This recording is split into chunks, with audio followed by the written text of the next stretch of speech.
Anyways, let's jump into the Yeah, workshop. let's go. All right. Imagine your life at Hmm. peak impact. Nice. Yes. Okay. I want you to draw your impact at that moment. Draw my impact. Okay, amazing. Show it to me and explain. Okay, so we've got, I'm not sure if you can see this here. So there's Hmm. me Hmm. on stage, Okay. and there's a light behind it, looks like a sun, Hmm. and there's a crowd, and there's a lock, which is unlocked. So what I'm showing people is you have this power, we just need to unlock it. So my greatest impact would be me spreading this, wrong order, spreading this message to a lot of people, helping them unlock their potential so that they can have a brighter life. I love it. So unlock potential. And Yeah. can you talk more about the sun? Like, what is a brighter life?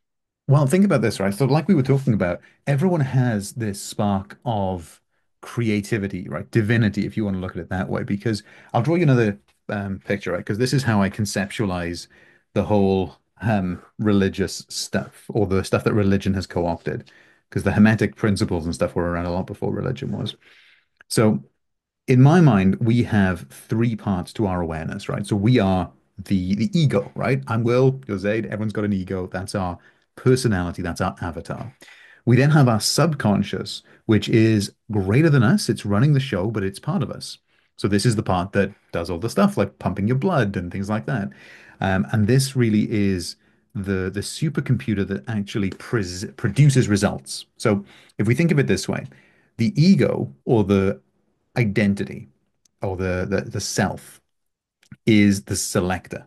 It's the person who selects, but it's not the person that executes. The execution, as we've talked about, comes from the subconscious. It runs those routines. But then we're also connected to a superconscious, and this is what metaphysics calls the quantum field. This is what religion calls God, whatever you want to call it. So we have this inverse pyramid, as I like to draw it, right? So we've got superconscious up here, so our highest level, our infinite potential. Subconscious, which is our programming, our conditioned potential. And then we have our avatar here at the bottom, which is our consciousness, which is our awakeness. And this is the selector. So we are both God, effectively, awareness, all that is, conditioned awareness, and the ego, mind, body, spirit. The triune nature, the Father, Son, the Holy Ghost. There's a million ways to say it. We're all of these at once, but we're only aware of being this. Like at this point in this point in evolution, we can prove 100% that the subconscious mind is there and it's doing things. The last 200 years have been really good at this. But none of that actually works without the spirit, without the soul, without that spark that animates everything, because nothing works without that. So we are a spiritual being in a physical body with an intellect or an experience. This is the understanding that every successful person, as you probably know from reading the biographies, gets into to one degree or another. This is what Andrew Carnegie discovered. This is what Earl Nightingale discovered. And Earl Nightingale said something amazing. He said that every man before like 1950 who had discovered this thought they were the first one. That what we focus on, because this is effectively a focal point, what we focus on becomes our experience. And this right here is the present moment. So we're filtering everything into this present moment. And what a lot of people do is they think about the past or they worry about the future, but they bring that into the now moment. And if you've read The Power of Now by Eckhart Tolle, he does a great job of explaining this. So my goal in the world, my impact is to make people understand that you have all of this backing you up. You're not just a little individual in a sea of other individuals. You have access to all of these greater, higher faculties. And Bob Proctor was my big inspiration for this because he opened my eyes to this fact. And he made me realize, oh, actually, I've got the power to change things. I just don't have the awareness. So my job is to bring the awareness, which is the light, to other people, to shine light on that mystery.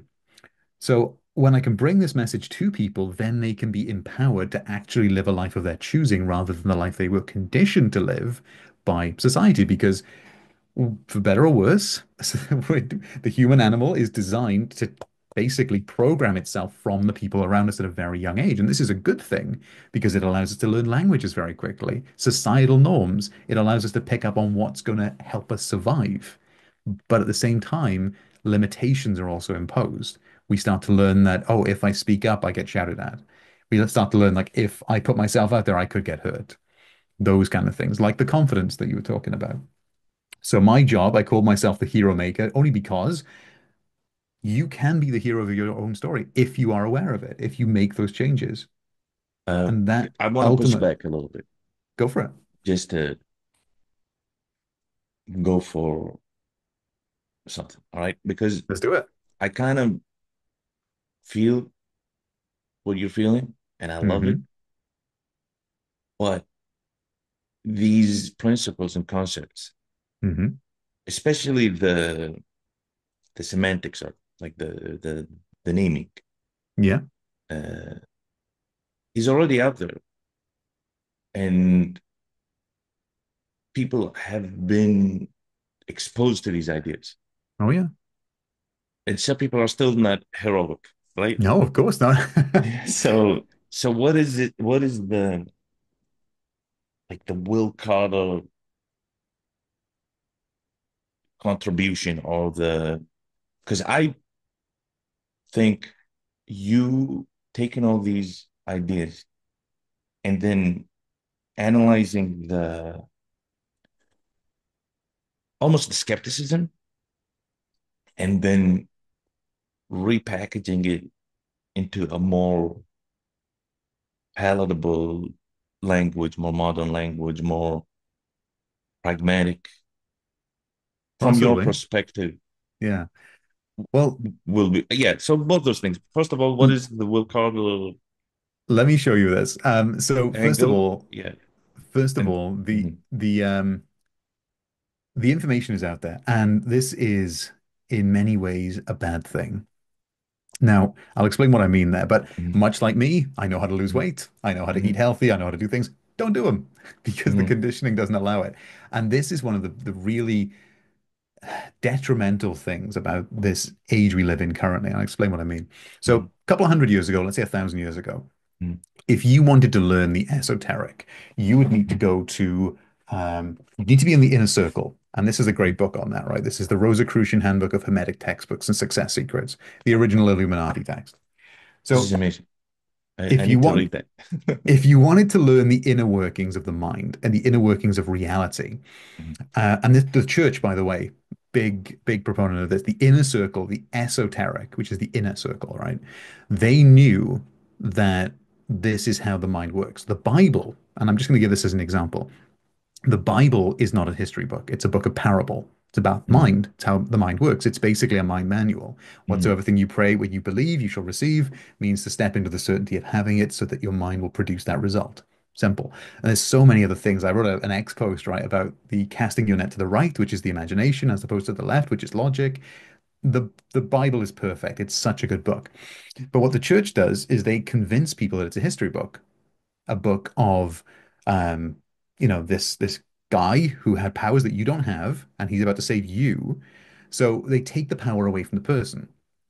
The information, however, is always there. And if you go mhm. back to even before that, right, one of my Yeah. absolute favorite books, this was a 1908 print, but Mhm, the Hermetic texts have been mhm, around since Egypt. yeah. Same kind of thing. This is the Mhm, Kabbalion. mhm, The point of it is that beforehand, if you wanted to learn, you would have to apprentice, you would have to prove yourself, you'd have to go through trials, and only then would you be trusted with the information. You would treat that information like the gold that it is. mhm, But in good intention, people mhm, spread the information out there, and it gets lost in a sea of mhm, other information. So now we live in this age, like you could go on YouTube today and learn how to do anything in the world. You could learn how to meditate, you could learn how to become a mechanic. But we now live in the opposite problem. Rather than a scarcity of information, we have an overabundance of information. And this leads to its own problems. So if somebody wanted to learn how does the mind work, how can I use my mind to, if they even had this awareness to ask, how does my mind work? They could go on YouTube and they could find 5 or 6 contradictory ideas. Like all you've got to do, and like manifestation is such an industry at this point that I really don't like that word. But like the idea that you can take something in here and make it real, that's all that means. And you'll find some people which are diehard, like all you've got to do is affirm all day, every day. And the other people are like, well, the words don't matter. You've just got to visualize all day, every day. And they're at loggerheads and they'll actually start wars over this. And this is basically, if we look back at the history of the world, where big things have come from, where big conflicts have come from. So the point of saying that is rather than having more information, my structure and what I bring to this is all about implementation effectively. It's all about clarity and implementation. And I want to share my screen with you if I can, because I actually put together something for my school community to show them exactly my stance on this. And I think it will answer your question rather nicely. Like, what is the Will Carter approach? Let me show you. Oh yeah. Um, It's a talking show. I'd rather you explain it. yeah, yeah, I can explain it as Uh, well. but if you No, know, no, I don't. well, I don't have yeah, to, but like, I'll yeah, talk you through it. So yeah, as yeah. if Talk me through it. we were Yeah. having a conversation. So as we talked about earlier, my core pillars when I look at all this information, because the information without the implementation is nothing. It doesn't mean anything. It's just words. It's just noise. So clarity, alignment, and execution are the three pillars of this that we talked about earlier. Knowing where you're going, working with your mind so everything's lined up in the same direction, and then executing on it daily to produce the result. So the big problems are lack of clarity, and I solve this by focus. So I've got things that I offer to my community that help them with focus.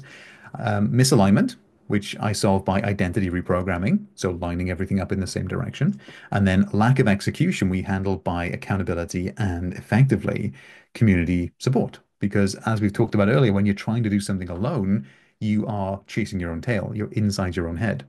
So what I bring to people, so going back to that image of How do you which we address alignment again?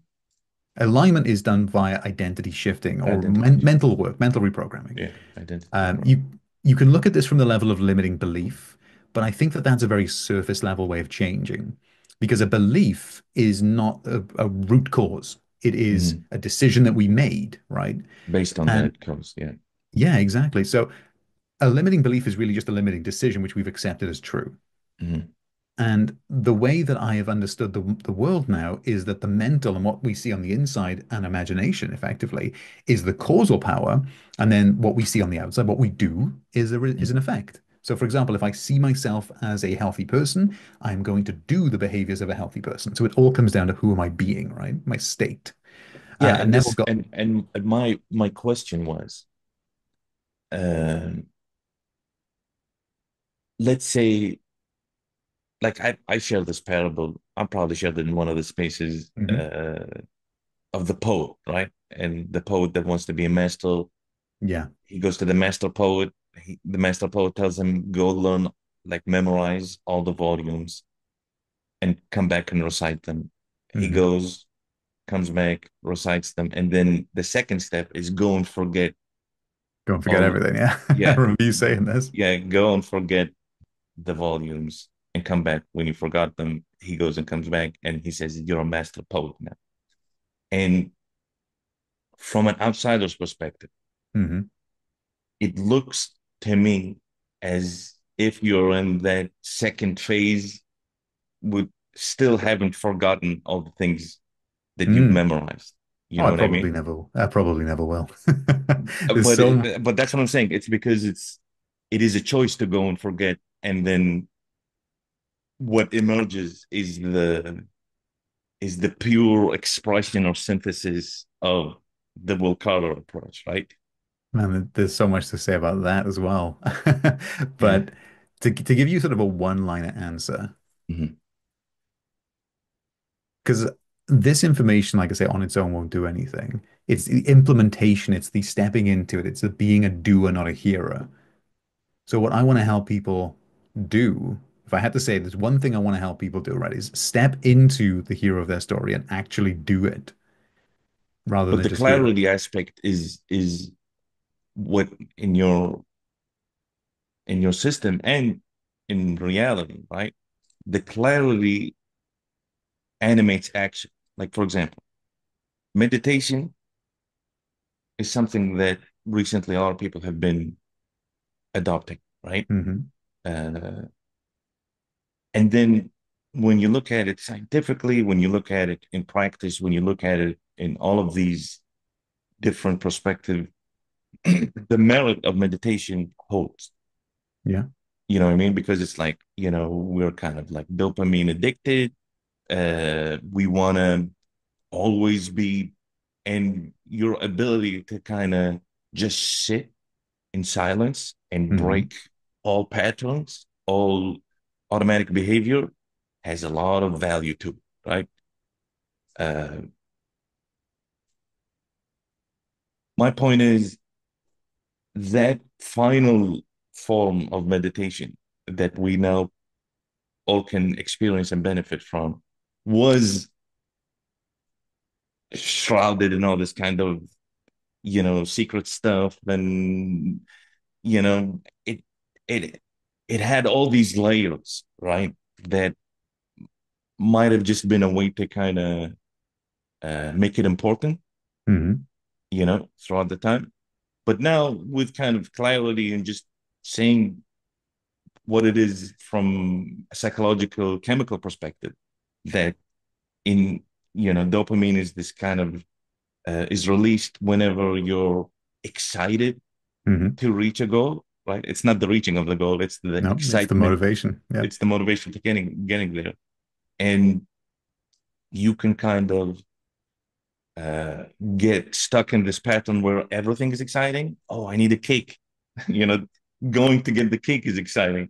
Oh, I need, drugs. I need whatever. I need, Hmm. Hmm. my TikTok and I want the next best video and all this. Yeah. And you're like, just, and you explain to them like that and say, hey, just taking a 10-minute break of silence can regulate that and give you more control over that and empowers you to do that. It comes from a place of clarity. And like, it's so easy to convince people when you come at it from first principles, without all that programming. The or maybe not the programming is not the best word to use here.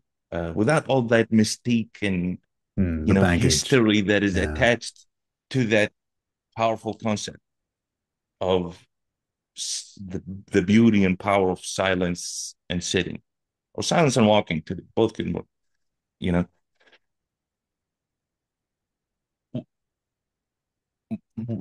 does that resonate with you at all? Like Oh, yeah. the first principles Well, approach I to. I can answer it through that lens by all Mhm. means. And just to speak on meditation as well, because like Yeah, the scientific aspect is so advanced now. yeah. Have you heard of the anandamide, No, which what is is that? the neurotransmitter chemical that's released in meditation and also in flow. It's the bliss molecule they call it. Oh, that's It's cool. I it's didn't kind of know like that. why you would want to meditate. But like Mhm. just to your point, right? Because this really highlights the problem I want to solve is a lot of people know about meditation, but they don't do it. A lot of people know about the benefits, but they still don't do it. So if I was to be able to, if I was to be able to condense the message that I want to get across and the transformation I would want to help people make, it is most people live from the outside in. I want to help people live from the inside out. Is to understand that your mind controls your expectation of reality. And if I was to put this into first principles like that, I would say that, and I want to try and make this as scientific as I can, even though I'm very much It's on not the about art. scientific. It's Yeah, it's I'm very only much about your communicability of it. your Mhm. goal is to impact as many people to take on this heroic identity. Am I correct? Exactly. I From mean, what, it's to help the right people. A lot of people won't be ready for it. but ideally, at peak Ideally, impact is as many people as possible. this information, this practice will improve everyone who touches it. So Okay, in my ideal world, everybody lives this way. 100%. And because of that, my question or my challenge or my pushback Hmm. is, if becoming my hero, my own hero, Hmm.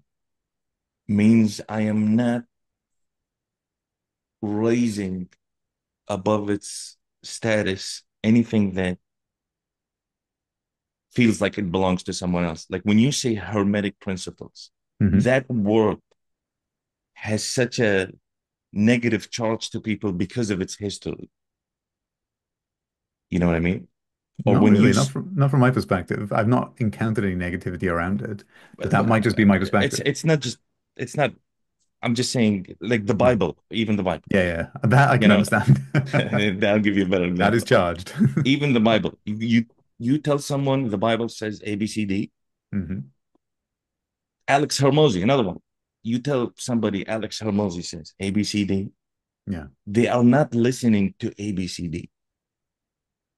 They are not listening to, they're just listening Bible, block, Alex Hormozy, Yeah, yeah, block, this is true. whatever it is, block. Yeah. And it is from a person who is extremely curious. I love that you give homage to the sources of your information and wisdom. Hmm. I love that. But my challenge is to you, have you considered removing the author impact on all of these ideas and just sharing the final idea in its raw first principles format to your audience? Because I think that will create the least amount of resistance. Mm. I think if I'm being completely transparent at this point, probably Mhm, not. I think I'm still very much in that. This is kind of like where I've learned it, mhm, and I know it's worked for me, and I'm mhm, helping you make it work for you. So removing everything and just coming down to the first principle, and even this is a quote, right? It's mhm, just as within, so without. Become mhm. heroic within, display heroic behavior without. So that's as first principle as I can make it. It's like as within, so without. So bringing that into a way that a modern audience would understand, it's like your mind creates your experience or your Yeah, thinking. And it's not necessarily thinking, but this is just how people can address it. Like, because it's ultimately identity equals reality, right? Those are the fewest words I can put it into. Identity equals reality. mhm. Who you are being equals what you are doing. Yes, And the goal is to help people change who they are being with the understanding that you don't need anything on the outside. This is an inside job. but because you're saying that, that's why I'm trying to push this point Yeah, because yeah, push it. the This is helpful. yeah, because the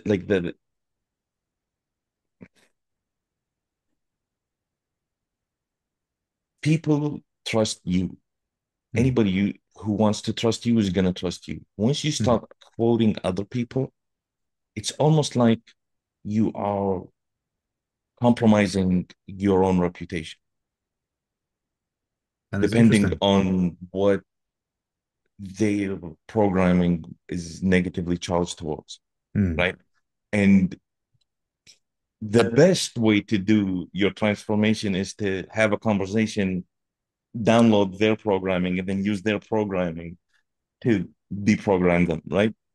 That way you're completely invisible. There's no Will Carver, there's no Bible, there's no Alex Hormozy, there's no mm. hermetic principles, there's none of that. It's just, hey, oh, it's completely without, Yeah. because it's completely, there's no external influence at all. It's all internal.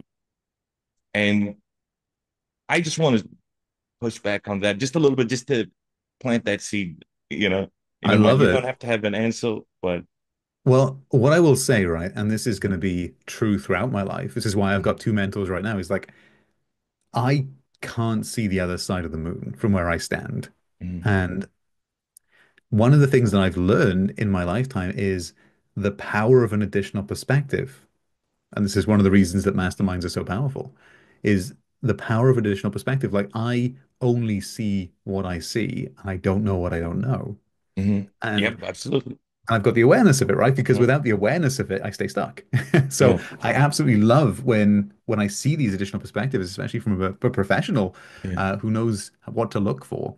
So if I'm being completely transparent here, I Mhm. believe that I do quote my sources probably more than I should because I probably need to become more not confident in the knowledge because this is fundamentally sound proven knowledge.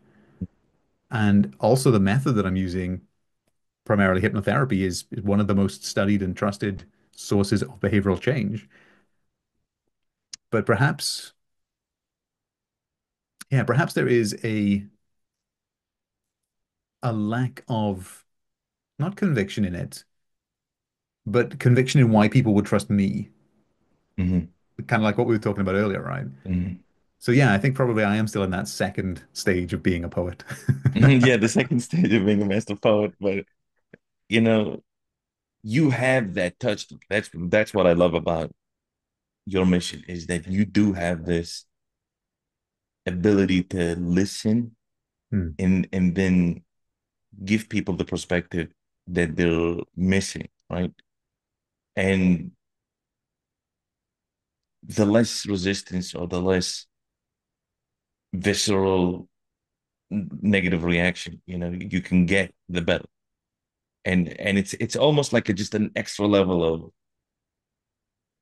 of focusing on the result rather than proving your point, right? or mm, or or proving your authority, right? Just saying what it is and just letting it implant in people's minds. mm. Um, but moving on in the workshop, I just want you to think about that point. I'm gonna write that down. Amazing. Okay, let's move on. Question one. Yeah. Question two. Um, so imagine you're at Peak Impact again. Okay. No, you're done after you're at an audience. You've been invited to you know a conference, South by Southwest. They're like, Hmm. got a special treat for you. Will Carter's coming in for the 10-minute motivation speech, and you go Nice. in, you unlock all these, like, all right. You leave the stage, you get a phone call, right? And it is the best opportunity you can imagine at that point. Describe that phone call. Like, what is that opportunity? Ooh, good question. The best opportunity that I could imagine. Hmm. I guess it would be a live demonstration. So, what would have the biggest impact, I think, is kind of what I'd be looking for there. So, Mm-hmm. I would work with somebody who has, you know, the respect of people, Mm-hmm. and I would help them step into the next level, right? Because this is an infinite Mm-hmm. game, as I mentioned the other day, right? There's always extra levels. So, I'm thinking in terms of like if somebody goes to see like Tony Robbins or someone like that, Mm-hmm. that kind of experience where I sit down with somebody and I help them unlock it in a way that everyone watching will reflect on and be like, oh, Mm-hmm. can I do that? Can I unlock Mm-hmm. that next level? That's what I would want. I like that, but I want to push a little extra, right? Go ahead, go ahead. Because That's an because unformed thought. So yeah, yeah, tear it yeah, apart. yeah. I want to push because sometimes you kind of want to say the best answer, but I want you to be greedy with option B, I right? mean, Just what is collab, gone? like even like, hey, Tony Robbins calling me and having a collaboration with me, like Yeah. whatever it is that is super juicy for you, like in terms of I'm at peak impact, but then there's this opportunity to collaborate with someone to create something. I like your idea too. Like it's not that it's, but I just want you to just add a little bit of selfishness in it. Like, what is something that you would love to do? I mean, to me, right? And I'm being just like completely Hmm. open here. Hmm. Like, I don't care about stuff. Like, Hmm. I've got all the stuff I want. Hmm. For me, it's about like the reason I do this, like, because I'm very big on this idea of having a purpose that gives everything you do a meaning. And the purpose is that we're all living in an expression. Most of us are living in an expression we don't want, and we Hmm. can change that. You can change the expression of your life by changing who you are on the inside. And like, if I could get that information in front of everybody, we would live in a better world. So the selfish part is, hey, I want to live in a nice world. So the But there's best there's a impact. selfishness where it's like, imagine, you know, I'm a musician, right? Hmm, A fantastic opportunity is to just jam with Pharrell Williams. You know what I mean? yeah, yeah, that'd be Like, cool. like that is also an opportunity. It's not ownership. It's not like a stuff like you're saying. It's just an experience of life that is not unlocked unless you become, Yeah, yeah, yeah. I see what you're going for now. you Okay, know what I mean? amazing. Like Yeah, yeah, yeah. unless you Um, reach that kind of peak impact skill level. yeah. Okay, well, in that case, it would probably be working with celebrities, but Hmm. again, in a good way, in a way Hmm. that other people benefit from. It would be having awareness of, again, the only reason I don't want to be famous in any way. Hmm. The only reason I would build a brand, the only reason I would build a business is to do what I'm doing at a bigger level, Hmm. right? That's the only reason to do this, in my opinion. So it would be doing that on the highest stage possible. So like live on TV, Hmm. millions of people watching, Yeah, yeah, yeah. actually saying, hey guys, let's become the hero of your own story. I'm going to do this for 30 minutes. Sit down and watch this, and you can actually change your life by doing it, right? If I could implant that idea that it's not about hearing it, it's about doing it into everyone on the planet by like some sort of worldwide broadcast. Let's say, hell, if I'm invited to the Olympics, right? I mean, Yeah, opening for the Olympics. I'm like, yeah. hey guys, these are masters of what they do. Hmm. You can be a master of what you do too. Hmm. Here's how. Hmm. I like it. So it's not just that stage, it's the actual demonstration, kind of like the Tony Robbins thing where Yeah, I he mean, kind of talks people and like transforms them live. Is that let me say it to you this way, right? If because I I feel was like to that's be, accessible to you right now. You can have podcasts with people and do that live now. well, Like that is something you don't even have to wait. I mean, the goal, right? But the reason I say it that way, Mm, if I was to have the opportunity to stand in front of everyone on TV, mm, everyone in the world was watching me, mm, right? Without the message, like I don't have any interest in people seeing me. mm. Like I'm quite I wouldn't say an insular person, but I'm quite a chill person. I've got absolutely no desire for fame or anything like that. So the only reason I would want that exposure It's to see a is world where everyone is a is hero. is to promote the message, Mm, 100%. This mission that I mm, have, because like when you see, and I'll just like go back a step here. mm, When you see that life is an inside game, right? So mm, I see almost everybody is going about chasing things in order to change how they feel within. Like, I want to get all the money, I want to get all the cars, I want to get all the women because then I'll feel like I'm enough. mm. Okay? It's backwards. It's like I'm enough, I'm happy, and therefore I produce results that reflect that. That's the message. It's inside to out. And the only reason that I would want to put that message out there is because that produces a world where people are no longer struggling, they're no longer striving, they're no longer fighting to get things that they think they want to feel a way they think they want to feel because it's available right now. So I like love it. that's the message. And yeah, I mean the only opportunity that I would ever want in my life is to put that message out there. Now, I understand that 99% of people aren't going to use it, Mm, because that's our experience, right? And that's perfect because we can't have this extreme without this extreme, the law mm. of polarity. So yeah, I guess it would just be maximum impact, maximum exposure for the sake of creating a world that is better than it currently is. And I mean, it's still Well, pretty good right now on the mhm. whole. But yeah, I mean, this is interesting because it's really made me think like, where's the cap? Where's the end game to Mm. this game I'm playing?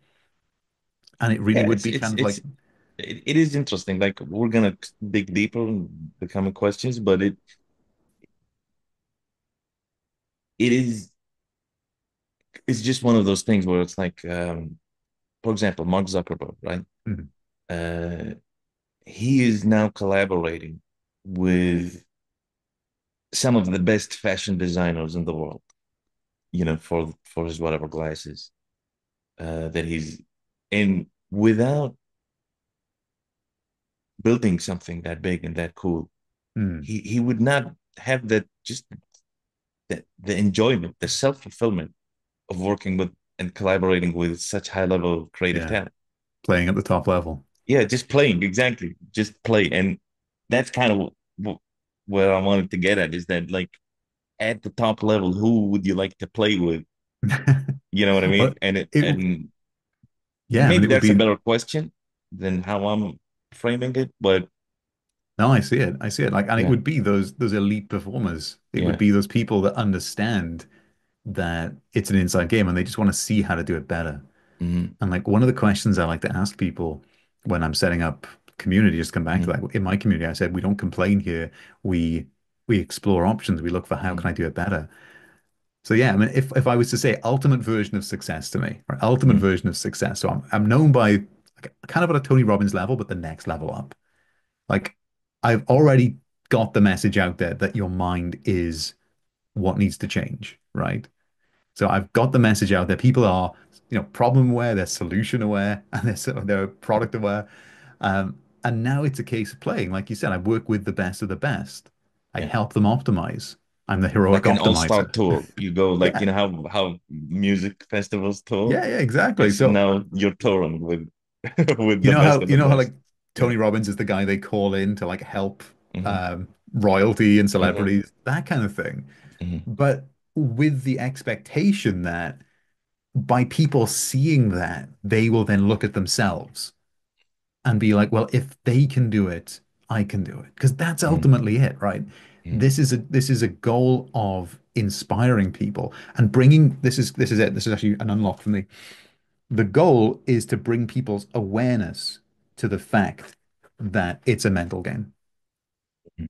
I don't think I've ever said it clearer than that. All right. What is your proudest moment? In my life? Mhm.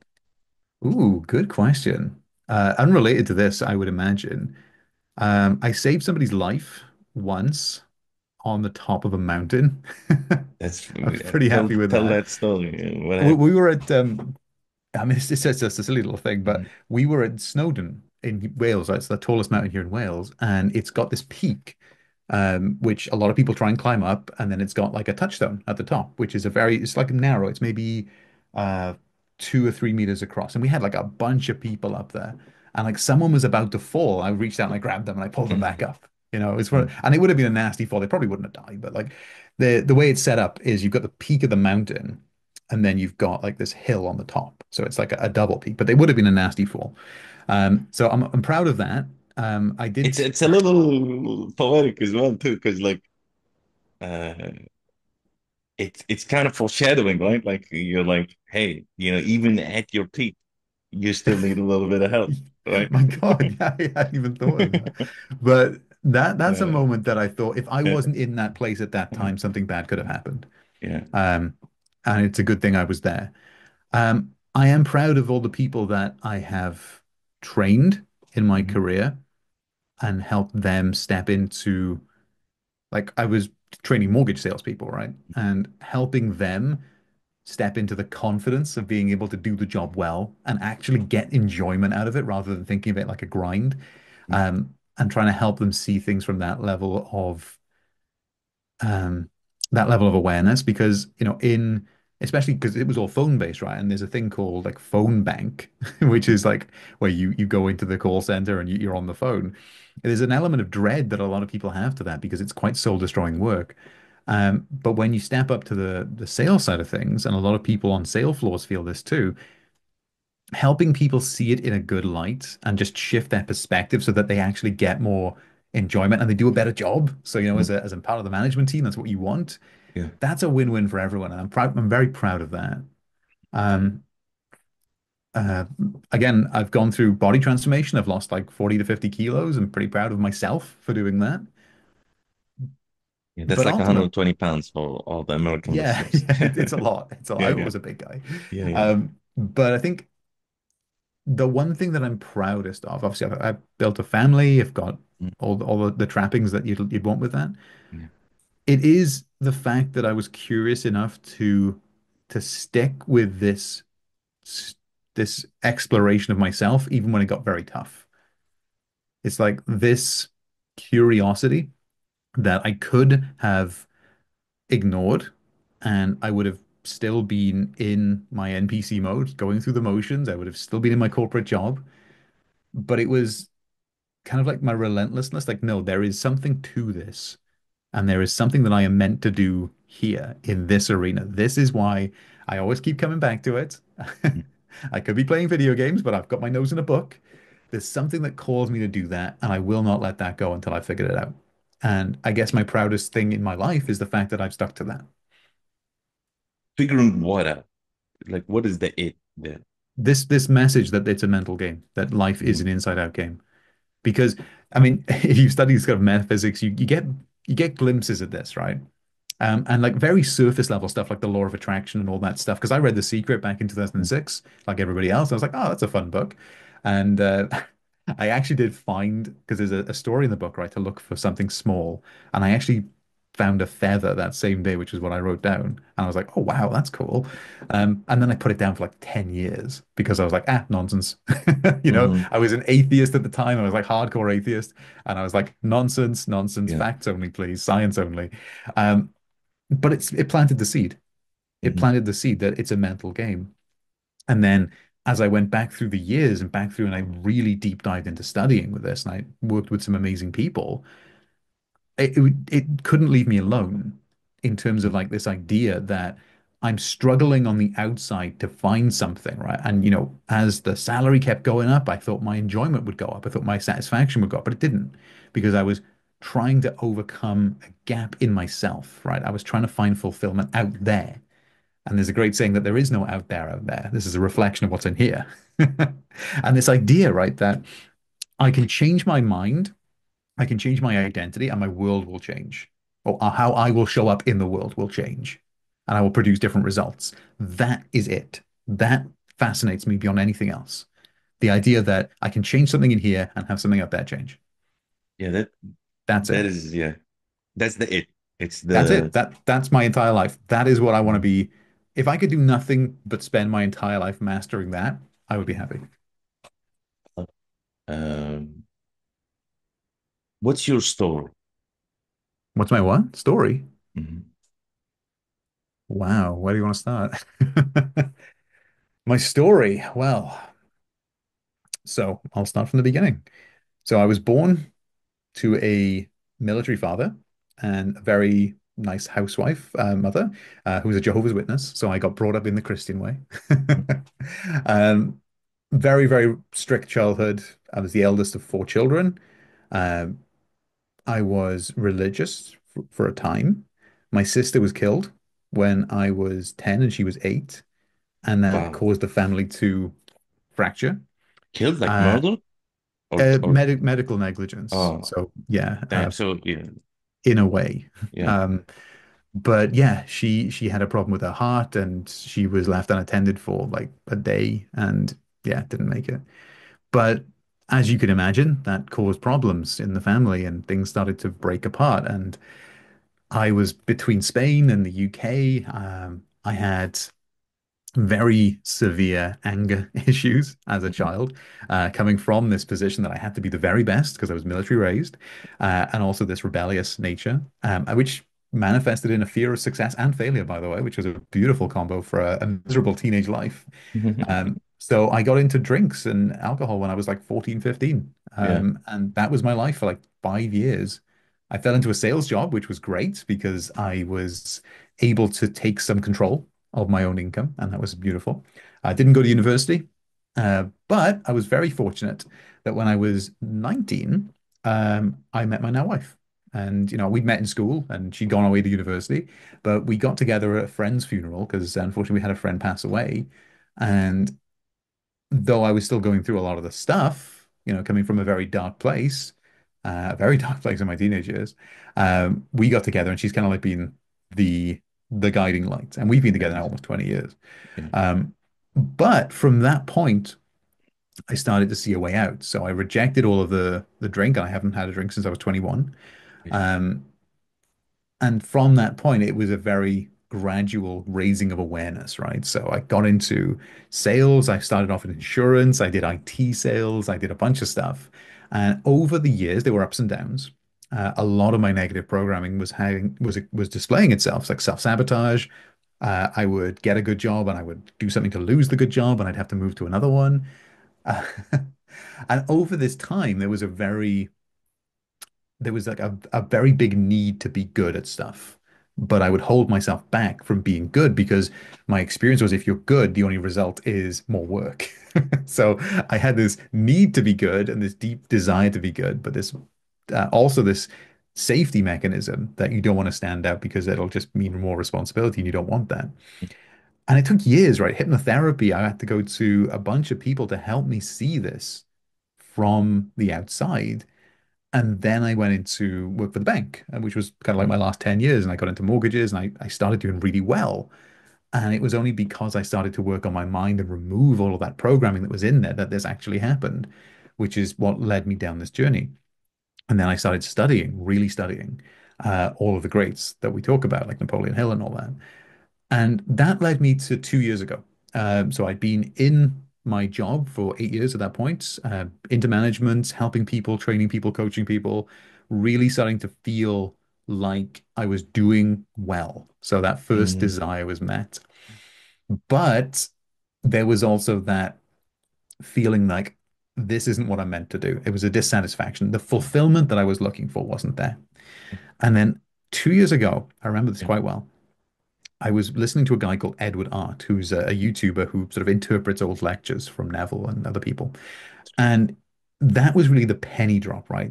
Where he said that imagination is the true reality and the world is the expression, which is flowery language to say inside out, right? And that made it click for me. And I was like, right, I'm going to change myself. I'm going to change myself. I now know that I can and believe that I can, right? That was the big penny drop.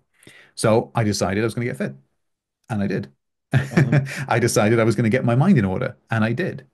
And I decided that I was going to, when the opportunity presented itself, when everything was ready, I was going to take massive action towards doing this for a living. So in April 2024, last year, the UK banking sector had this wide wave of redundancies. And my bank that I worked for was laying off half of its staff, pretty much half of its mortgage staff. So that was the moment. And I was like, I'm going all in.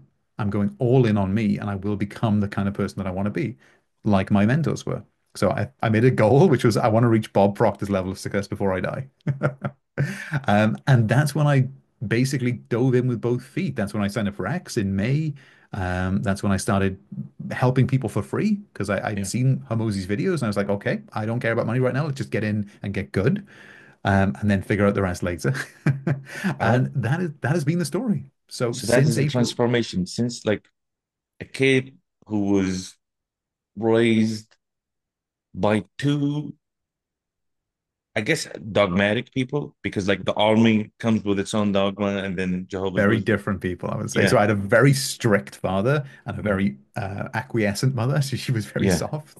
Um, so there was this. It wasn't a unified front, right? And my Mm, parents, bless them both, they died a couple yeah. of years So ago. it's a lot of confusion growing Yeah, up. ex Yeah. exactly. But the real issue was for me at least, and it took me years to figure this out, that the way I was raised led me to have this massive need to be the main character, right? This massive need Mm. to be important, this massive need to be seen to do well, and also It this. was just you and your sister, God rest her soul? Or No, we had four. So my brother, because they were twins, one of my sisters is still alive and she has her own yeah. kids, and my Okay. brother, who's 5 years younger, and they both live in Spain right now. Okay. So we're very close still. But my But you're parents the did pass. eldest. I'm the eldest, yeah. Okay. My parents did pass now, so we are just the three of us and our spouses Hmm. and kids. Hmm. So that's the family unit that's left. But like this is something that I think maybe people can benefit from because when you have that standard that you have to hit, but you're punished for not hitting it by one parent, but like consoled and be like, oh, it's okay, you do better next time by the other parent. You get like this dichotomy of beliefs that led me into self-sabotage, massive self-sabotage. And I Mm. basically wasted my teens and 20s is Yeah, the is the because you're living long and with short. guilt, and from the strictness, you're like, oh Yeah, my yeah. God, I'm not doing that. But you're also giving yourself excuses like, ah, So it's okay. yeah, You so know, so now it's now like, as a hypnotherapist and as someone who studies the mind a lot, I understand that, okay, there's a fear of progressing outside of your comfort zone because you want to keep yourself safe. And I went through very strict punishments when I was bad, um, you know, so I don't want that. So, but at the yeah, other I'm not side, like, American, bro. Like, I understand the punishment part. yeah, yeah. So Like, military punishment's not fun. So like the yeah, you were in that position, or I was in that position where it's like I don't want to excel too much because then the expectations get higher, and if I don't hit them, I get punished. But if I fall back and go back into comfort, there is a relief there. So my brain was like, you want to push yourself, you want to try because you're rewarded when you do, but you don't want to step out, and it's okay if you don't. So like the But then paralysis that comes. you excelled in your career because of your wife. Like, you were like, I want to provide for my wife. Like, is she kind of the anchor that gave you I that mean, drive to? she was the reason I gave up drinking, and that Yeah. was huge for me because that Mhm. that caused me to have to step out of my environment, right? Which was a Hmm. bunch of other people going down that path. Hmm. So that was the divergence point Hmm. from a life where I would have probably Just been, self-sabotage to the yeah, grid, I mean, I basically. would not have changed, we'll just say, Hmm. on to the path where I eventually did change. But that Hmm. 20s, that was hell in a lot of ways, right? But not in the way you're thinking. That was hell in the way of wasted potential because I expressed that tug of war and I Hmm. didn't understand it, which was the thing. I just knew I was frustrated. I was meant for more, but I was displaying the behaviors that kept me where I was, minimum Hmm. effort kind of thing. Hmm. Because I knew now, I know now that at the time I was trying to keep myself safe because that's where minimum effort was. I was frustrated, but I wasn't happy. I Yeah. was safe, but I wasn't happy. So it was only really in the last 5 to 6 years when I started to remove those anchors, and I still have that drive to do well, but now that's helping me propel towards where I want to go rather than holding me back. And this is why I'm so big on mental alignment, Hmm. because you can imagine this like a train with an engine at both sides, and they're both trying to go. Hmm. That's where I was. And Yeah, yeah, it sounds like it. Yeah. now I removed that one. I was like, now I'm actually going that way. Hmm. I love it. So long and short, that's the story. Is Yeah. I mean, I've had it better than most people. Yeah. I'm warm and dry. I've never gone homeless, but there's definitely been some low points. Hmm. But I think that they've, like we talked about earlier, they've all served to get me where I am now with the perspective and the experience of going through that, which is why I'm so convicted in the knowing that if you change your mind, you change your life. Love it. And what are your superpowers? I am a good dungeon master for What does that D&D. mean? Yeah. It's a role-playing game. Oh, okay, okay, okay. I've been called I superpower. love it. I Hell yeah. haven't and I've got a good way of communicating. I Hmm. like to talk to people. I like to listen to people. I'm very present when I do talk to people. And that is one of the things that I consider a superpower because most people are very distracted. Most people can't sit down, look at someone, and share a moment anymore. So that I would consider a superpower. I do have the ability to take a complex idea and condense it into a simple explanation, which I like. Teaching. Let's call it teaching. We could say teaching, yeah, Yeah. which I think is, again, useful in what I do. Hmm. I'm Absolutely. good at improvising. Hmm. So if you put me on a spot and say, hey, well, talk about this, I'll Hmm. be able to make it somewhat coherent. Hmm. And I like to think that I bring out the best in people around me because I like what you're doing here, exactly what you're doing here. I'll challenge them to try and see themselves differently. The negative side of that is, because it is a double-edged sword, I don't really feel good around people who are down on themselves. I don't really Hmm. feel good on people who are consistently focused on the negatives because I understand that that is going to produce their life. And if someone's in victimhood and they are unwilling to see the way, they're unwilling to change, I will back away very quickly. I'm Hmm. like, I'm like, that's fine. You're 100% right. You're always creating your reality. So you are right. When you say everyone's against you, you are right. And I'm not going to be the one to come in and change that. You've got to want to get better. Hmm. So as this is one of the reasons I'm quite selective about who I work with. I'm not trying to work with everybody. I'll work with those who are ready for the change, but I'll never convince somebody who doesn't want to be changed, who doesn't want a Absolutely. better way. If Yeah. someone wants to be justified that the world's against them, then they'll find justification that the world's against them. 100%. And the, right now, you're like, you're utilizing these superpowers in your business. How, like, explain to you, like, I'm new when you started this business or what it is now.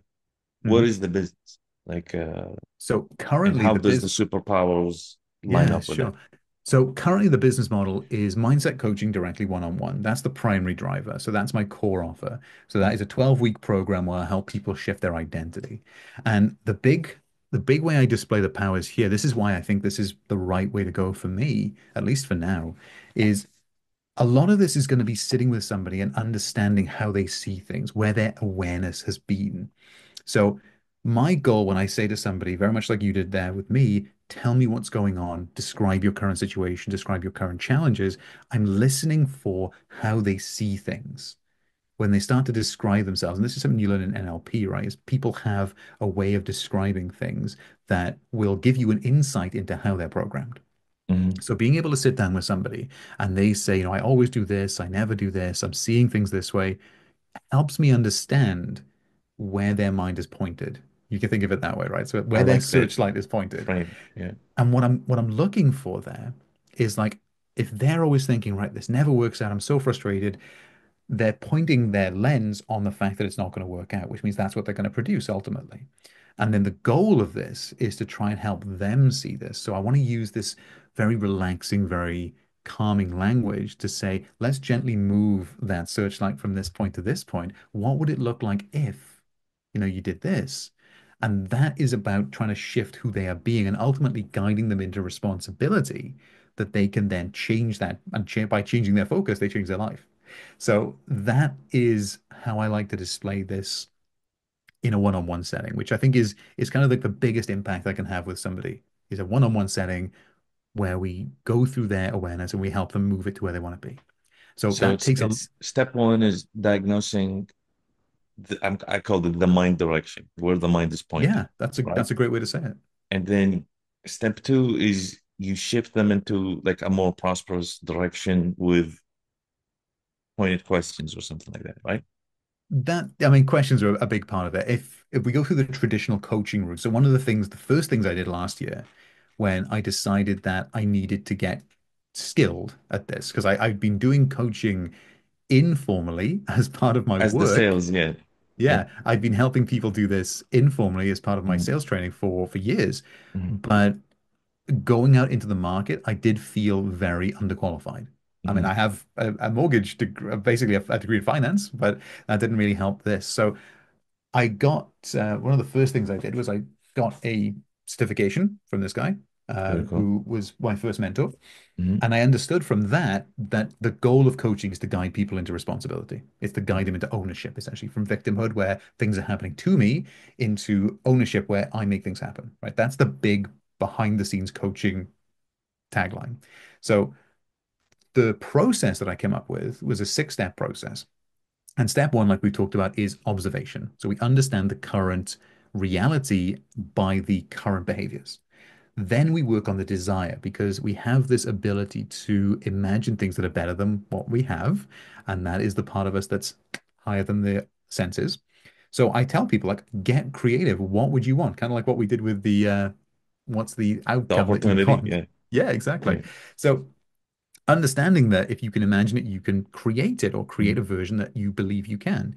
So we observe the current reality. We then look at what you would prefer to do. And this is the part that I really think I'm good at, which is helping people, guiding them into making the decision.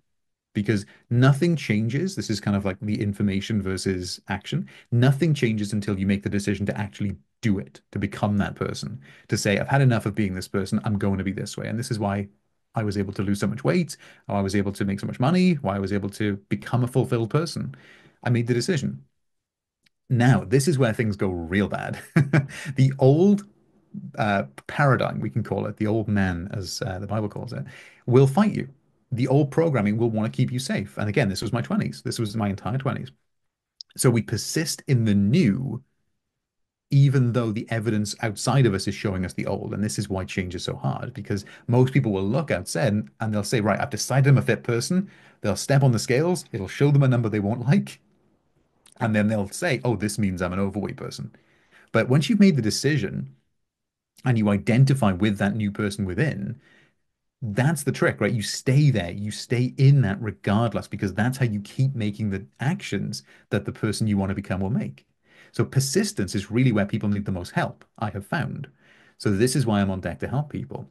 Now, as they embody that, which is step five, they start taking the aligned actions congruent with the new identity. And if you've studied, I'm sure we've gone through this before, but like we always act in congruence with who we believe ourselves to be on a core level.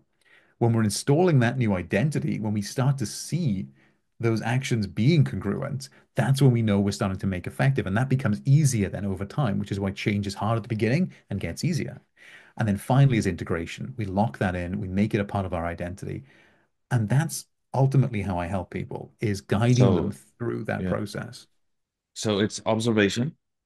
So observation, Mhm. desire, Mhm. decision, decision point. Mhm. Persistence, so we work through the resistance that will come up and we stay true to the new identity.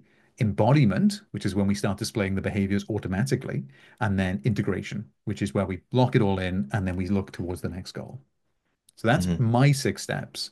Again, this is an amalgamation of a bunch of stuff, but this is my proprietary methodology, which I've made. This is what I call the Heroic Breakthrough Program. And the goal of it is to change who you are in order to change your results, rather than so many superficial ones, which change the results, but doesn't change the person who you are.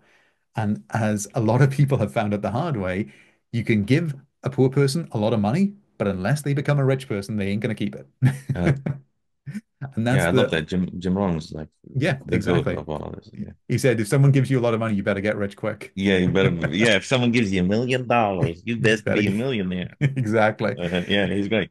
I love Jim So Rohn. that's the idea. And then So let me just reiterate it to you, go just for it. so I get the offer right, because all businesses are based on a clear offer. Exactly right. So it is a 12-week program Yes. of transformation that 12-week program to transform you into your heroic self, right? Let me give you the pitch I've got written down here because Yeah, yeah, this is kind of pitch like me. Yeah. the line that I've got. So it's the Mhm. heroic breakthrough program. We reprogram your subconscious, install your heroic identity, and we make success inevitable because we are One simply second, one second, expressing one second. who we I are. need to write this down because I need to see it and then we can play with it, Yeah, right? yeah, go for it. So heroic breakthrough program. That's the Yep, name of the that's the name of it. of the thing. Where you do what? So we reprogram the subconscious mind, Reprogram subconscious mind. All right. install a or install your heroic identity because it's unique to you, Mhm. and we make success inevitable. Is there a reason you're using computer language? Yeah, there is, because I believe that the mind is very much like a computer. It is very much like a computer in the fact that it is running a programming, it's executing a program at all times. And by changing the program, we change the outcome. Mhm. Yeah. And Because a the more last prac one isn't, right? Make success inevitable. Like I I'm mean, just my that is branding brain is thinking about how can no, we that's make fine. this all, So the way I look at it is the results that we produce are always congruent with the identity, right? So if you want a new result, you need a new identity, simply put. So if you want to produce a result that you don't have, let's say you want to earn $20,000 a month, $50,000 a month, that's the result, right? That's the outcome. Mhm. We need to bring the inner world, the identity level up to that. Now, if it's too much of a jump, there's a problem, which is one of the Mhm. things I guide people through. There's a nervous system reaction Yeah. when something goes from possible to now you're just being like there's actually a Mhm. limit, right? And I'll briefly talk about that in a moment. But the idea behind this, and I'll just give you the rest of the tagline. So it's a 12-week system to attract for you if you're a coach. So I work with coaches and freelancers and basically you're solopreneurs. Still need to define that a bit more niche, but We're getting into that. yeah, Don't worry that's about the it. idea. Yeah. Yeah. But the goal of the 12-week program is basically to help you eliminate self-sabotage and operate with conviction and clarity. Okay, those are the operational outputs we can say. Because if you're operating from a position of doubt, or if you're operating from a position of insecurity, that will come across very clearly in the way you display yourself in business. So that is it. And I've been prompted by my friend Justin French, who you probably know from the startup circle, to call this the heroic OS. Mhm. So we're installing a heroic operating system. But I Yeah. like the identity because when you look at the Joseph Campbell's story circle, right? Mhm. This matches up pretty beautifully to that. So you've got the steady state world, which is what you are right now, and then this crossing the threshold, which is the decision point. And then you've got the valley of despair, or the belly of the whale, however you want to call it, which is where the resistance comes up. And then you persist and you go through that and you face your demons, and then you come back to baseline. So there was a beautiful parallel, which I was like, I need to operate on this because it speaks to me. I like it. And how did you get your first sale? So my first sale was actually done on a video that I posted on X. Okay. So Can you explain that story? this was back in August, and this was a low ticket thing. Mhm. $150 was my first offer, and it was a mastermind for a month. And the goal of it was to help people stay consistent with the things that they knew they should do. So really, really simple. Um, I put this out there because in June, I did a challenge where I got up early every day. And I was like, I'll do this every single day for a month, prove that I can be consistent. Then I said, hey, if anyone needs help with being consistent, I will help you. So this actually shaped the what would go on to become my community. The goal of it was simply to have a call every week. Everyone would report in with their minimum viable daily action, which is something that I've been doing for years. And I actually got like 6 people to sign up for it. Amazing. So my first So month it was was a like video you posted. How many followers did you have at that? oh God, not many. There was like 400, 500. 400, 500, and Yeah. you posted a video. You were like, "Hey guys, I have this weekly accountability thing." Yeah, I mean it was kind of like on the back of a recap that I did because I've Hmm. been doing videos every couple of days just Hmm. for fun because Hmm. like I'm not a writer and I really Yeah. don't aspire to be one. Hmm. I communicate much better on video. So I Hmm. was able to put that out and I was like, "Hey, I'm actually going to put my first offer out there." And it was building in public to the Hmm. extreme. I was like, Hmm. "This is my first advert. So let me know what you think. If you want to work with me, it'll be for 4 weeks, $150. I will hold you accountable every single day." Hmm. So massively undervalued for what it was. It's super high touch point. But it's great. $150, times six. What is it? Like that's like more than $1,000. 1,050, I think it worked out to in the end. Yeah. But yeah, I mean, the goal of it was really, it was like a low stakes kind of thing just for me to get my toes Hmm. wet. Hmm. Because like I'd never earned money before online. Hmm. So that was my first offer and it was pretty good. The next month after that, we did a similar thing, but I had made some changes and it wasn't quite as good. So I took a step back from it then. And then I got into actually coaching people one-on-one directly. And that came from school, which is where I spend most of my time these days, because that's a platform of people who are ready to make changes, which is why that's my primary platform. Um, then I started understanding a bit more about what people actually want. Because at the time, I was following Ed Smith's advice to do a 12-week program for $1,500 and we sell by transformation, right? Rather than by session. So because I paid for a mentor, I got that advice pretty early on. Then I went to David Bayer's intensive, and this was kind of like where things What do changed you mean for me. sell by transformation? So rather than selling by session, so for mindset coaching, I could say to you, if you need help with your mindset, I charge $150 a session. Come work with me. Mhm. Um, that doesn't really give people what they need. So what I now say is if you want to eliminate self-sabotage and show up powerfully as the hero of your story, I will get you from where you are right now to the heroic version of yourself in 12 weeks for $1,750. So I'm selling the transformation, right? Going from Okay. self-sabotage to Mhm. no self-sabotage. Yeah, yeah, yeah, So that's what one of the things I've heard that twice from two very successful people. yeah. So I learned that lesson pretty early on. Mhm. Yeah, sell the Then, result, not your time. yeah, exactly right. Exactly Mhm. right. Um, and then I went to, God, when was this? November, right? I Mhm. went to this. This was Mhm. David Bayer's Mindset and Business 3-day intensive. Mhm. And this is kind of like where everything changed. So Mhm.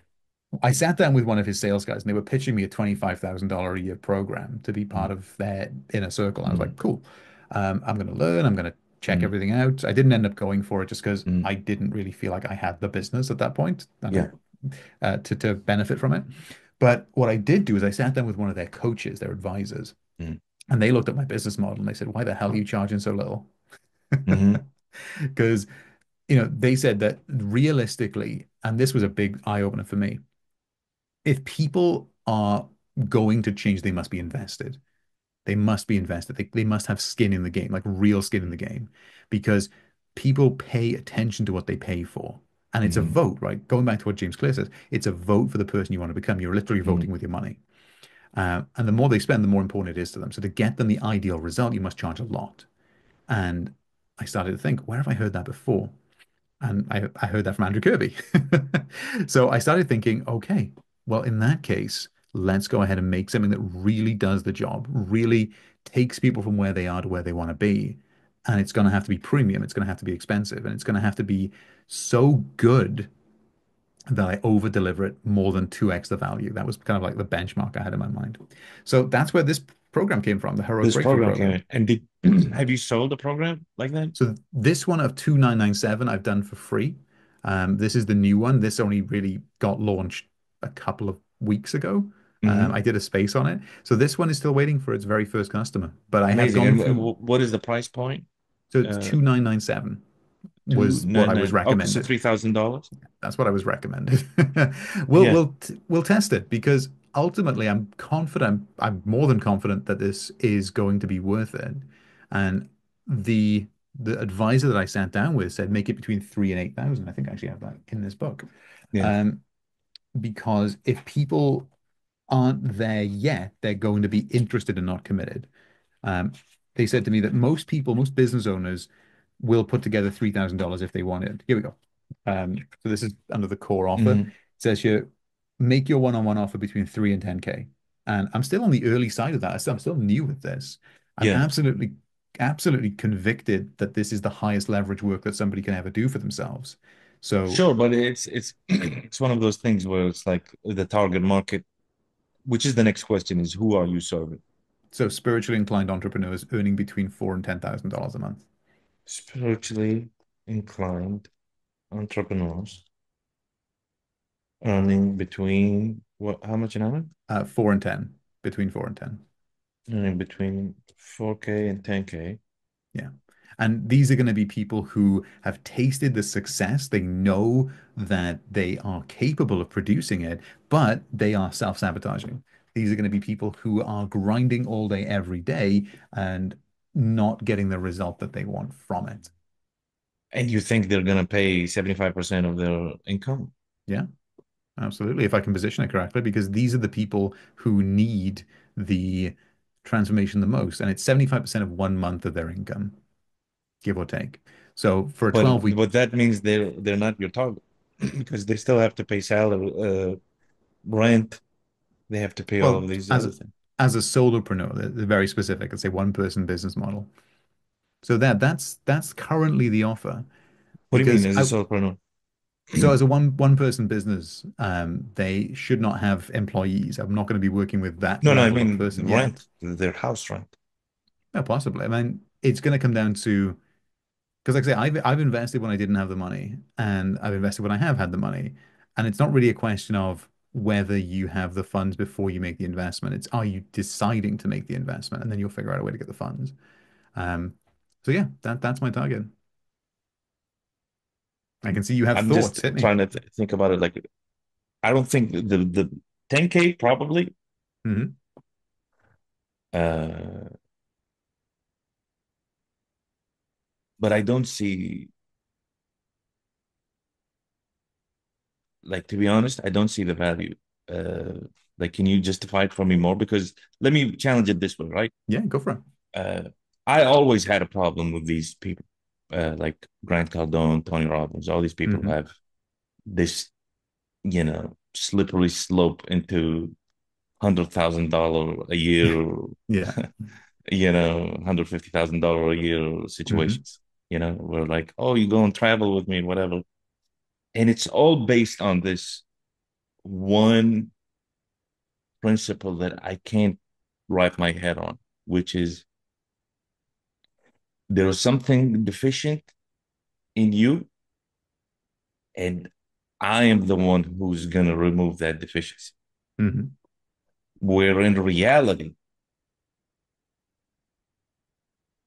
they are the one that are removing the deficiency. You're just giving advice. You're just talking. So So I would the say value yes is not and no. created by you.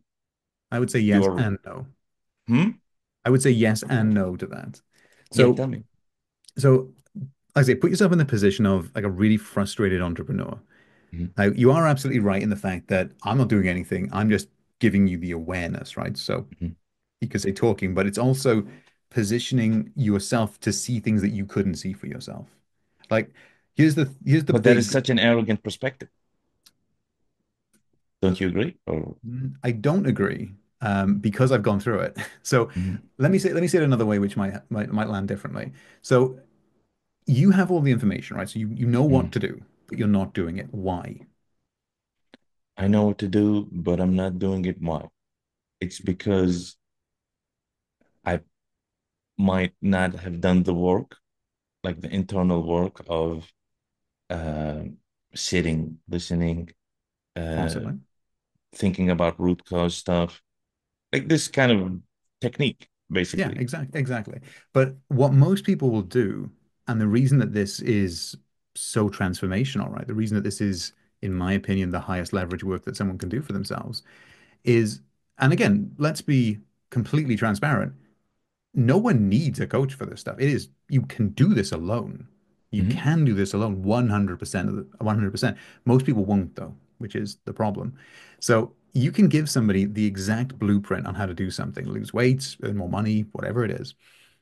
But if they are not in a position to act on it, if they don't have the awareness to act on it, then they won't. They will, because of the way their mind is set up, they will self-sabotage. They will put it off. So Mhm. the reason that someone might want a guide or a coach, however you want to put it, I'm not a big fan of the word coach these days. Um, even like a therapist, the reason people pay top dollar for a therapist is to have somebody approach it and show them where their blind spots are, to show them where they, and again, they're not deficient in any way. They're executing their identity exactly. It's just not what they want. So I wouldn't call it arrogant because the goal of this work is to get somebody who knows how to reveal to somebody where their blocks are and Mhm. then guide them through the removal of it. So that's why I I think it's. understand. I'm just saying that it is indirect because that sounds good, Mhm, but the people who are willing to pay that money, mhm. 75% of their income, don't you think they already know the answer to that? Like the people who need the help are not those people. You'd Like think I though. feel I like mean, those people just pay money for permission to do this stuff because they can afford it. Like I most mean, people in Tony Robbins is whatever master. Like the beginning ones, they get duped, right? Like they go to the unleash the mm, power within, whatever. They're like $5,000 is going to change my life and whatever. But 95% of them get burnt. The people who just waste their money on this stuff, and then I just don't think that business model is a good one to follow because it mostly preys on people who need permission and people who are desperate to change. mm. And they're like, they create all these ideas of, oh, you got to be invested, you got to do whatever. And I'm just challenging you to think like, is that something that you've adopted because someone richer than you told you that? Or is it I've, something you're convinced? I mean, I'm probably in the convinced camp because I have gone through this myself personally. I did it the one person way for the longest Yeah. time.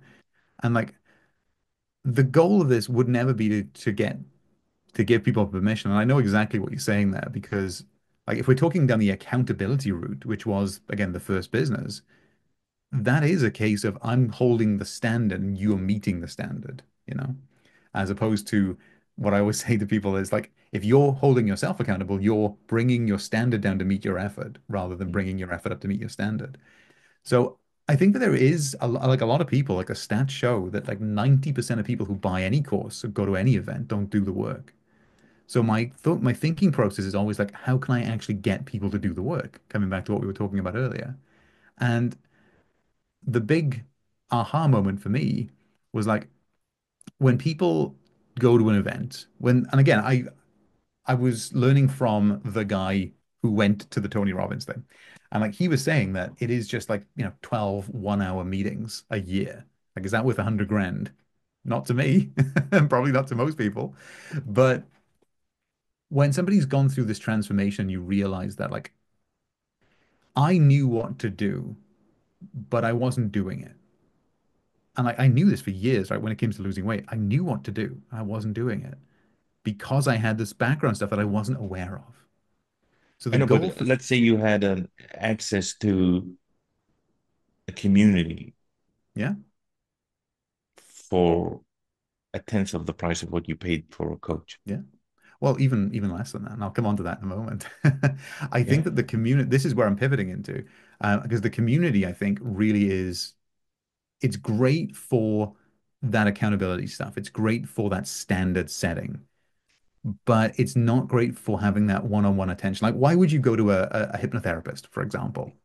Hypnotherapist is clear. Like I've been to a bunch of Yeah, hypnotherapists, and it's because there are subconscious programmings or exactly. subconscious memories that are too painful to face alone. Mm.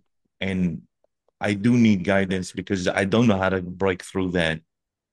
Uh, so yeah, but that's Yeah. still not 3 grand. Well, it can be Like a depending on who you. hypnotherapist, like there's this guy called Brent Baum, right? And he's like created techniques to heal deep trauma, and Mhm, he's um, his technique is adopted by more than 30 states here in mhm. prisons, and he's like legit, like real deal dude. He's $300 an hour.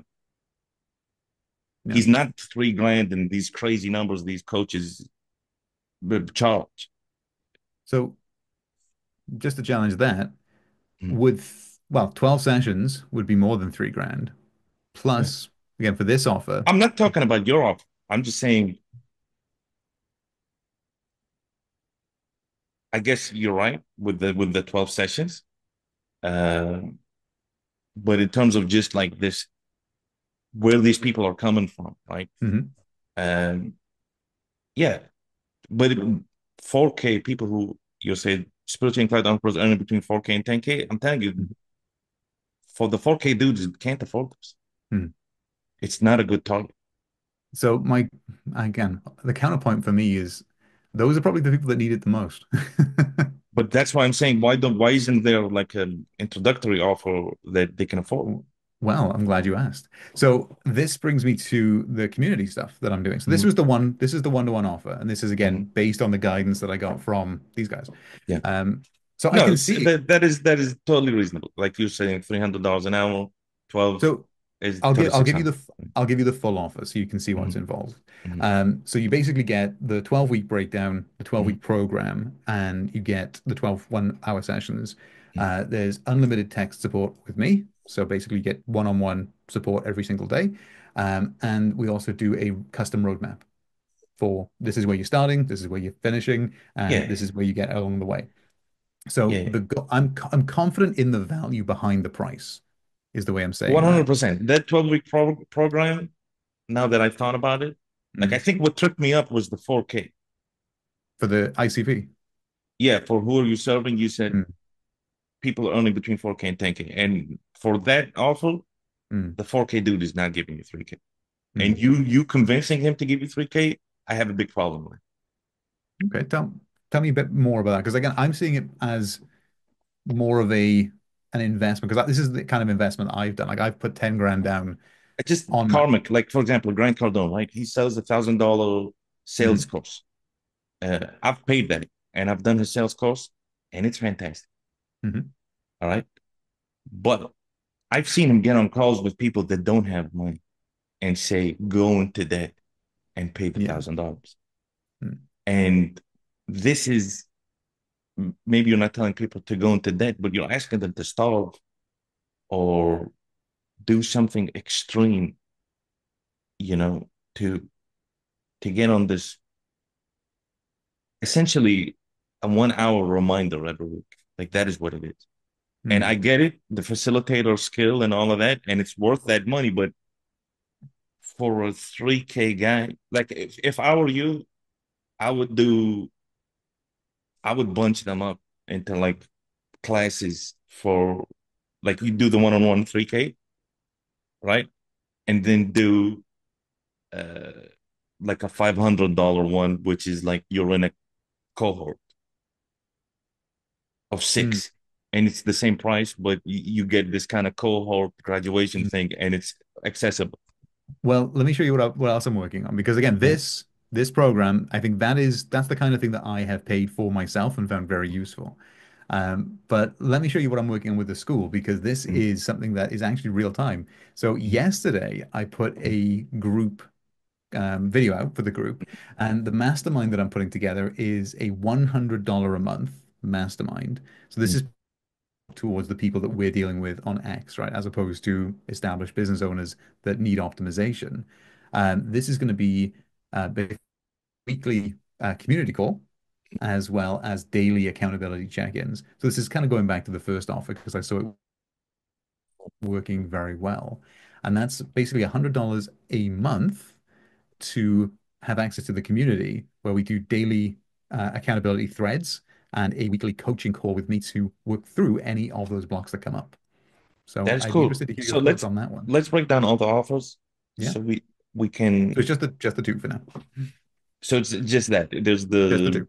the mastermind and then the one-on-one, The one-on-one. the one-on-one That's the coaching. identity breakthrough, yeah. The heroic breakthrough. Okay. Uh, yeah, with the identity breakthrough, even 3K is not that much, right? I mean, it depends on who you are, but like But that's I what I'm can saying. see Like picking the right target for each offer hmm. makes a huge difference. And as you're saying that, because like to me, I guess I may be hanging out with a very insular crowd. Um, that doesn't seem like a lot in terms of so for example, if you're pulling in 4, 5, 6K revenue and we break it down so that it's worth roughly $990 a month, that doesn't seem like a lot to me in terms of like investing 20, 25% per month Again, if you're bringing in $6,000 of income, not revenue. revenue. Well, again, in terms of because I would class this as a business expense personally, but it's I know, dependent. but spendable income, right? Like you're saying after they pay rent, after they pay everything, Mm, they have 6K left to play around with or 4K mm. left to play around with. That's what you're saying? Or you're saying somebody who earns $4,000 and then he has to pay his rent, he has to pay his food, Oh he no, I has to go don't. to rest. No, like usable income. So Okay. they've got the income to pay from it. Yeah. Again, the one of the reasons After that I would want to taxes is what you're saying. that's no, I wouldn't say after taxes because again, it works slightly differently here in the UK, I assume. So we've got income, and then we can deduct business expenses like training courses and stuff from that, and then And then you get net is taxed. Yeah. yeah, and then you get taxed on what's left. Yeah, So it's the same. Yeah. yeah, cool, cool. But yeah, Yeah. that's kind of what I'm looking for is I would never want to put somebody who couldn't afford this, like who would put themselves into financial difficulty. And this is one of the things they teach you at the bank, right? Is to help people basically balance their spending. So the goal of this is it's an investment that somebody is going to take a lot of value from. It's going to be worth more than they pay for it, which is something I'm very big on. But you're right, it is an investment and it's the right level of investment for me to be able to provide the support, the one-on-one and the ongoing support. But I think based on what you're saying here, the I'm not lower saying end of anything the really. I'm just thinking out loud with you. well, I think And that's it's useful because like the lower end of the ICP, let's put myself in their shoes for a moment. So somebody who's earning, let's say just bringing home, they've got their everything paid for and they've got surplus, but not as much as they would like. So the goal of this, right, looking at the person I want to help, because ultimately all of these figures come later. The person I want to help is the person that is frustrated by their inability to produce the results they know they can produce. So fundamentally, that's the kind of person that this is for. no, it's reasonable what you're saying, but I think the way you're thinking about it, uh, it just needs a little tweaking, right? Which Mhm. is it's not 4K because someone earning 4K in everybody's mind is someone earning 4K, they have to pay their house rent, right? And someone earning 4K is probably living in a $2,000 a month situation, right? Then they got to pay for food and restaurants and all of that. So like they're kind of left with like $1,000 to play Mm. around with, I think. You don't think that? It's a little different here, but again, depending because like 4K here is double the national average. Yeah. Yeah, 4K is good enough money. Like it's Mm. kind of smack dab middle class, really, But yeah, right? that's kind of like I wouldn't expect anyone earning the national average kind of like to be on this wavelength. So I'm thinking that that's kind of like the group of people that I can help the most. Because in my mind, if somebody's earning the 10K, they might want to optimize, but they've kind of got it at least a little bit figured out. They're probably not working with the same operational constraints. But it's who pays like okay. let's approach it from a different angle, right? Sure.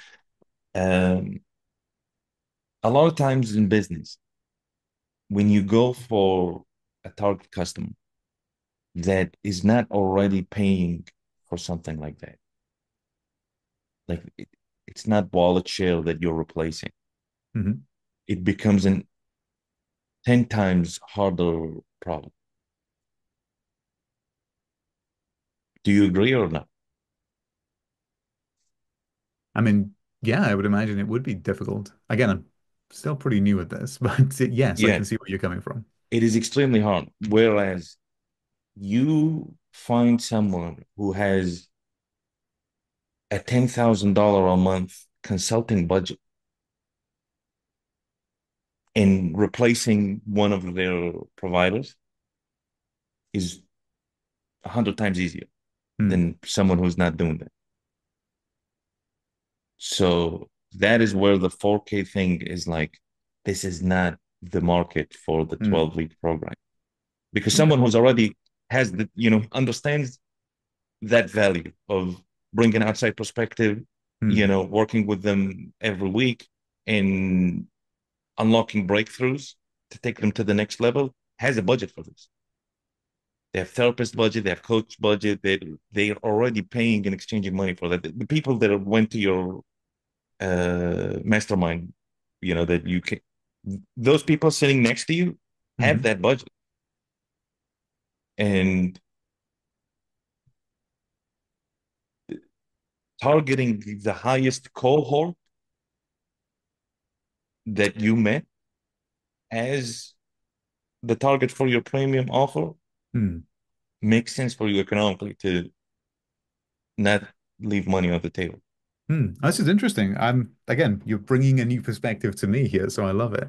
Yeah, So so tell me then, so when we look at this as a potential business model, because I'm getting a more grounded, I think, approach from what you're saying here. The paradox I'm facing with this is the people who really need this transformation then and who would benefit the most from it would not be the people who could afford it, which is a problem. no, that is a creativity problem. That is not, Love it. yeah, that is a creativity problem. That is not, uh, Not a roadblock, but yeah, it's not a roadblock because what that just means is you have to find an offer that makes sense mhm. for you and makes sense for them. So that is a So, product creativity problem because it's just a matter of understanding because that's all you're trying to do when you're thinking about developing products is wallet share and how to replace existing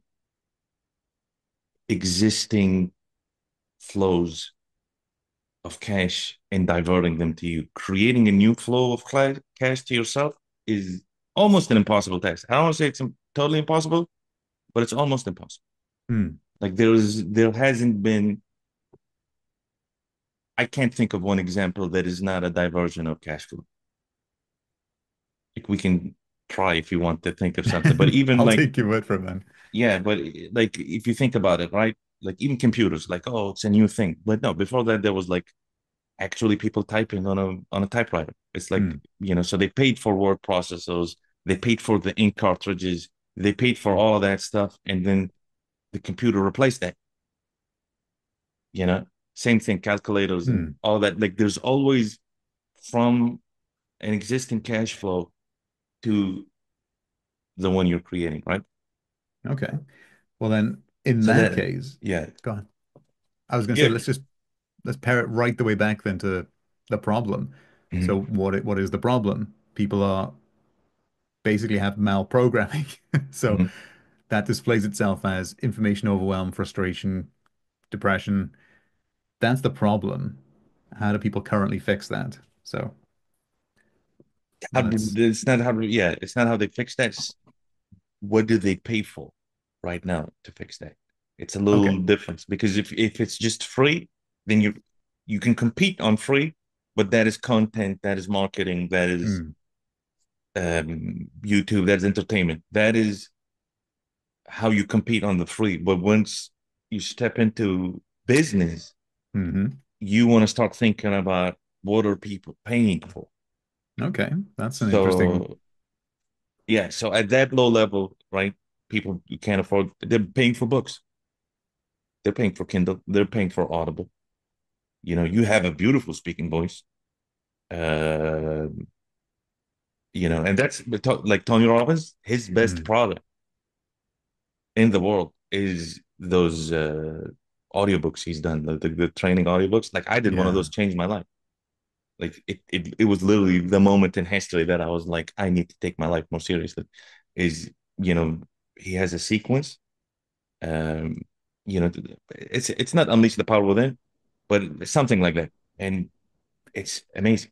But I, that re- is an accessible product to someone who mm. can afford the $10 book. I remember that my mum had one of those big box sets, the Tony Robbins Yeah, DVDs. one of those. Yeah, yeah, yeah. Exactly. Um, Amazing. yeah. Okay. So So, it's understanding those income levels or those mm, product price ranges, mm, and then competing in that category of wallet size or spending. okay. So with your premium product, Hmm. they told you 3 to 8 grand, and you chose the lowest one because you want to be accessible. But what I'm trying to tell you is this kind of product is not that accessible anyway to that target, to the 4K Mm. target, right? So the targeting is just wrong. And if you just put effort behind that, you're facing it right now. You created this product how many weeks ago? Pretty recently, like 2 weeks ago. 2 weeks ago, still nothing, right? Well, yeah. I mean, to be fair, I haven't promoted it much yet because I'm not. But some people know about it in your Some people do know about it. Yeah. circle, yeah, and Yes. and and that circle, no one can afford it, right? Mm, Whereas in the right circle, you position it properly. mm, You the landing page or whatever, the explanation, everything is clear. Because that's always a barrier to sales is, can I actually understand what I'm getting? Can I yeah. imagine the Yeah. Yeah. result? Hmm. That is a whole thing. I have a guide for that I shared recently. It's going crazy, and it works because I've roasted 1,000 landing pages, more than 1,000 landing pages at this point, and looked at professional websites to kind of keep me always grounded. Mm, And I came up with the best landing page formula on the internet. So whenever you're trying to put together that information, definitely reference it for whatever. But let's say you get that, you nail that, hmm. then who you show it to or where you go to show it matters a lot. And if you're targeting that target, your ICP, you're like 4K income, you will never sell it. Mm. But if you Interesting. go to people making 50K a month, 100K a month, who already have a big budget for coaching, and you manage to get yourself, you know, you break into that circle, you build a reputation in that circle, you know, Yeah. it's kind of easy peasy. Well, I can see that. The only concern I have, and this might be a packaging issue for me, that I have to look at another redistribution, Mm. is that that kind of person probably wouldn't benefit as much. So, like we were talking about earlier, because this is the problem I want to solve here is that people who want to, they probably aspire to get to that level, right? But they're holding themselves back from it. So, But that's where the creativity has to come in, yeah, where yeah. it's like you have to design a package that is accessible to them I know. I'm just in a trying new to. modality that makes sense for you financially Hmm, and makes that's sense for them financially. yeah. No, that's an interesting point because like it's good to have a challenge. I love that I'm being challenged on this because you're forcing me to divert my thinking into new ways of looking at this, which is kind of exactly what we do with this information. So, with that being the case, then let's say that we do aim this existing package at somebody earning 50,000. Like, what can they take from that? Or what challenge would they have at that level? Same So, challenges everybody has, bro. Like this is a like a stereotype or something that's in your mind that you think people at that level don't have these challenges. not these challenges, but like say The they probably problem have. you're solving, the heroic identity, Hmm, you'd be surprised. People at that level still have not fully adopted that heroic identity without the resistance of childish decisions that they've Hmm. hung on to, and your whole thing, your whole value proposition, as Will Carter's Hmm. one-on-one thing, Interesting. you So I know, guess the confidence you have to, you can do whatever you want. I'm just recommending you have the I am confidence, hooked on what you're saying, my yeah, friend. that Because you're anybody you spend one-on-one time with, you will benefit greatly yeah. Well, from whoever, yeah, well, this has anybody been you can my think. this has been my experience because like I've paid a lot for coaches to help me one on one, and it's been tremendously valuable. Amazing. Okay, so we'll park that for now then. So let's circle back to. Let me tell you about the community a bit more. Yeah, so So yeah, so we stick here. Who are you serving is the question, mhm, but because you're trying to get a range of people and of all income levels, mm, I want you to pair who you're serving with the product and the price. okay, let's do that. Yeah, No worries then. So in that case, yeah. let's. Introduction. Yeah, from the lowest to the highest, or from the highest to the lowest. Let's whichever way you want to do. Well, we've looked at the highest, which Mhm. probably needs a bit more reworking. It's fine. In It's terms, fine. But once you get the targeting right and the yeah. message right and the price right, it'll work itself out. So the So 12-week heroic transformation is the premium.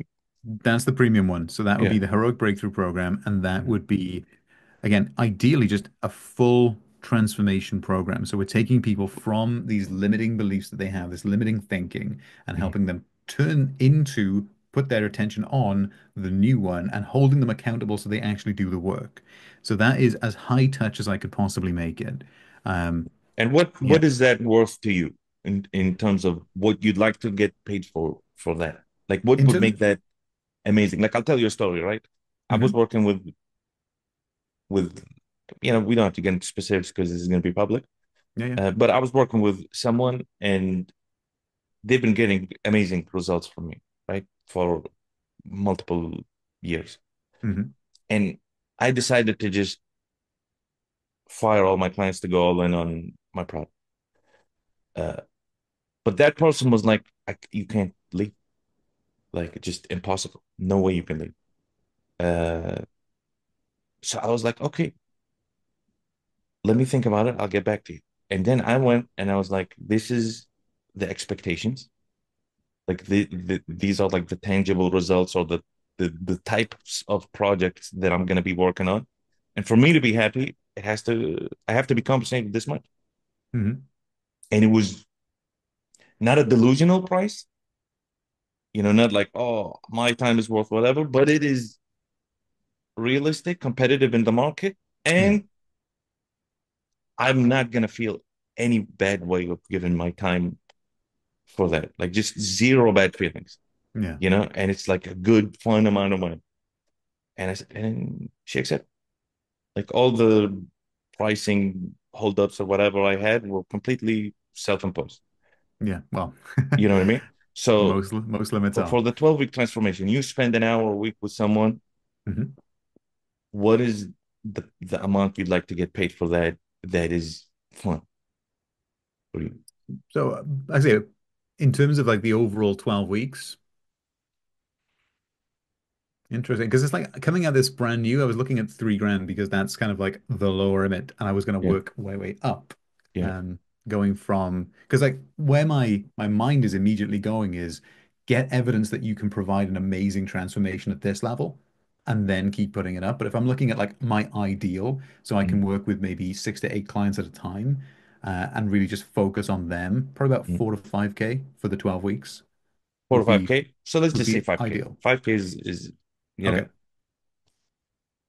will push you into always thinking of the upper bound, right? Because ideally, what we're trying to do in this exercise Hmm. is build out your product offering so that you are providing value at every level Yeah. in a fun price for you. Hmm. So it's still, you don't want to be, because if you're going to do charity, just do charity. Like if you just want to do free work, Yeah. just do it for free because why add the extra, you know, Yeah.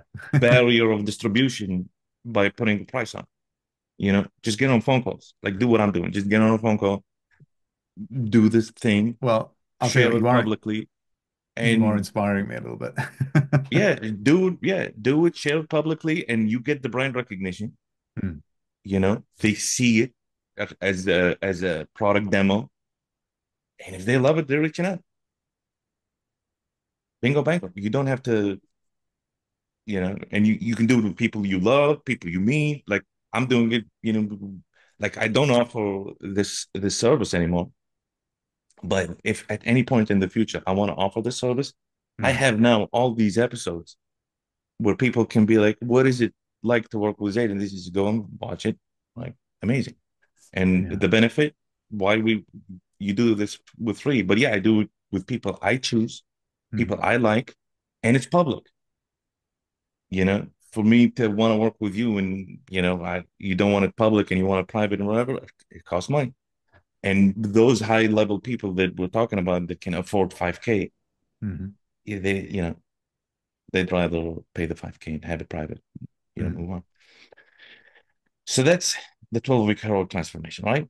5K, the next kind of level in terms of what people afford or like, is like a 999 package, right? $1,000. Because there's a Hmm. different sensitivity. Like you have to think about it like if someone sees 3,000 or $5,000, it's kind of the same in their mind. Okay. You know what I mean? Like someone Hmm. who can afford 3,000 can afford 5,000. Yeah. You know, they can afford, I think, up to 7,000. 8,000, you're now in a different level. Yeah. That's how I think about it. Anyways, it's not like a science, but it's just thinking about it logically. Like, if I can afford something that's 3K, that's giving me so much value, I can probably go up to five. That's why Hmm. this is five. Even if you can think about it like a 10,000 or $20,000 like retreat where you Hmm. go into like, that is also a great offer. You have a file, you can kind of curate the experience and, it's a group, I can imagine that for you very easy, right? Uh, but we can think about that later. Right now, let's nail this. So you got 5K. What is $1,000 offer that you can think of? So $1,000 then to make it worthwhile, make it Mhm. useful for somebody, first of all, And fun for you. and fun for me. Well, Mhm. that's interesting because the reason I wanted to do the high touch 12 weeks is really to help people stay on track. Because, like we talked about earlier, the big issue is we have the information, but we don't use it. So, if I was to pare that down and provide less direct accountability, but still give the framework, my concern there is that people would treat it like everything else and not use it and not get the benefit. So, how do we address that? What about this cohort idea? Is that something that interests you? Like a class of five? Yeah, I mean that could be because like one to many was in my plan down the line, right? So Mhm. my idea around this is always based on there's a principle in the science of getting rich, which is the impression of increase, give more than you take, and I've talked about this ad 100%. nauseum. Yeah. One of the things that I was cautious about, and this might just be a belief that I have, which I need to work through still, is I wanted to get really good at one-on-one. So really good at one-on-one so I could provide a solid transformation and I would be able to build like a codex of the common problems that people have. Then I would look to go to one-to-many. And this was Okay. advice I was given. Go on. Yeah, it's not good advice It's because not good advice? no, Okay. because you're not a single-threaded machine, right? Like you don't have to just do something sequentially. You don't have to Mm. like be good at one-on-ones, then be good at one-to-many, Mm. then be good at talking on stage. Then you can be good at each one by doing it all at the same time, right? It's just a matter of Okay.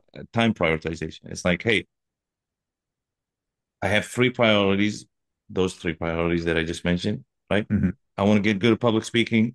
I want to get good at one-to-one, and I want to get good at one-to-many, small group. So, what is my number one priority? One to one, right? How can I practice that a lot? Which is why these kinds of if you have this kind of format, it's Hmm. going to help you practice because there's no barrier to entry Yeah. for them, right? And you have to figure out ways to practice that a lot, but you make that a priority, right? So you're like, and the way we express our priorities in life is the share of the 24 hours they get, Yes. right? So you spend 4 hours doing one-on-ones, 3 hours doing one-on-one a day, right? And then you can spend 2 hours, doing Mm. one to many, and you can spend 1 hour doing the crowd work. Like you don't have to wait, like because you're done with the one-on-ones. Then what are you gonna do? Just read, lounge around, hang out? Like you don't have to do that because all of this is time you're taking up. Yeah. So it's just a matter of prioritization and the removing that belief of sequential thinking and embracing the ability to do many things. It's just a matter of time organization and intensity and energy management. Like eating the right foods. Like if you like, for example, you eat like a huge meal, right? Hmm. For me, it's every time I eat a steak, it's really bad. Like the next day, my joints are kind of achy and whatever, and it's like my body just doesn't like steak. But I do enjoy steak you know, from time to time. Yeah. But I don't eat a lot of meats and stuff because I want my energy throughout the day to serve me doing the things I Mm. want to do. So that is like the responsibility. Like I have to like be hydrated. I have to like have a bunch of greens, eat lightly, you know, fast in the morning, not eat in the morning, eat later. So I have to optimize my energy to do the things I want to do, but I can do more than one thing. I don't have Mm. to limit myself to one thing only, right? So the one to many, I think $1,000 is fine. Like, cohort of five or cohort of four, something. And I highly recommend you do a public one for free in Yeah. each of these categories, just as a demonstration, and then the private ones are the paid ones. Uh, yeah, so Amazing. let's say, a cohort 12-week transformation, right? As your second offering, Hmm. 12-week heroic transformation. And to make it juicier, you should do it six at a time, just so you earn more money doing that, then you can kind of, okay, that's 1K or 999 because it does make a difference uh, in people's mind. 999. Then there's like, I think $300 is like the next level of affordability, right? What can you think of like $300? My mind immediately goes to something I've paid for already, which is like Yeah. a group of three 30-minute consultation calls, something like that.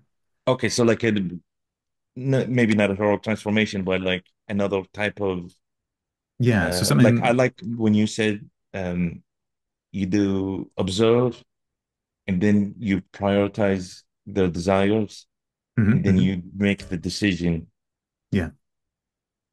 right? So maybe that up until there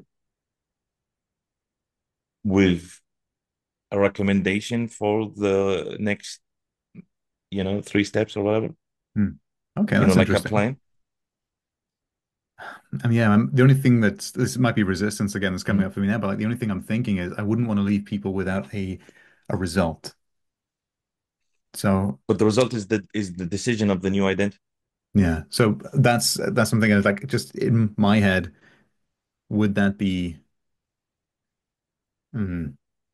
Yeah, okay. I mean, let me just think about that because, like, if we were to put together that's more of a roadmap kind of thing, isn't it? So it's like, here's the problem. We're going to remove the problem, remove the blindness from the problem, maybe do a bit of hypnotherapy, uh, and Yeah, get it's you to it's a, basically an audit. It's the diagnosis yeah, process. that's the word I was looking for. Amazing Yeah. audit.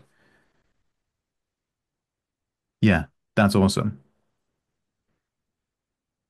And then you can also like roll them into either the cohort or the whatever at whatever. Like so, like let's say they paid $300, Hmm. right? You can say, hey, if you want to follow through and join our next cohort, it'll be $700, not Yeah, $1,000. you've already paid for some of it. Yeah, Yeah, because you've already amazing. paid for it. So you can just roll them into the next cohort. Or if they want the 5K program and they were just testing it out, Mm, you know, you're like, hey, you can roll that into the 5K too. amazing. Yeah. So audit. And then you got like your $100 thing. The community, yeah. That is the community. That'll be the community, yeah.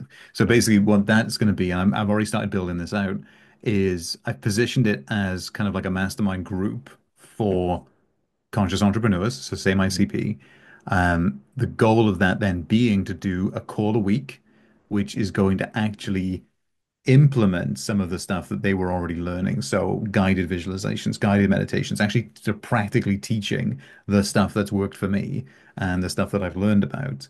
The goal of that then being to give people a container, like we talked about earlier with the Mhm. community, that will hold each other accountable. So kind of being very specific and selective as to who's allowed in. So that's the idea there. So it's daily 'Cause- check-ins and so then the like weekly call for your personal attention. Like, hey, I saw someone in their daily check-in talk about ABCD. This is how kind of, you yeah. break through the whatever, like that. Exactly. Yeah. So the way I'm thinking about positioning it is doing a thread every day. So we'd say like, today's date, a little Hmm. maybe motivational video from me or whatever it is. And then everyone who's already declared, because every week I would look to get people to declare their actions for the next week. So they'll Hmm. commit. And the idea of this is to hold that standard high. And Hmm. then every day they'll check in and just say 5 minutes a day. So it's a very low time investment, Hmm. but I did this today. And Oh, then yeah. we'll take them off. Love it. Yeah, yeah, it's good for accountability. It's perfect. Yeah, so You that's know, that's that was the evolution of the first offer that I made because I thought that really worked, that really landed well, and I know people need that, so that's how I want to deliver it, and that's the Hero Academy, the school group. okay. And then do you have like a $10 offering? I think Not y- the mm, voice the yeah, voice coaching program, it's you well, can I was yeah, go ahead. up to like $30, I think you could sell that, no problem. Mhm. Well, the low ticket product that I was conceiving with was like a guided meditation, a guided visualization that I Mhm. could put on like Gumroad or something, so people can get a taste of it. But I would not put it on Gumroad. I would figure out how to put it on your own website to get SEO juice. okay, Uh, again, something that's new to yeah, me. yeah, because I did the Gumroad thing and I'm so pissed about it because it just you know compromises the authority of your own website. Hmm. And it's like, no, you want all this stuff to be on your website. Okay. So it builds domain ranking over time and reputation, the whole thing. Uh, but yeah, so guided like meditation, you said?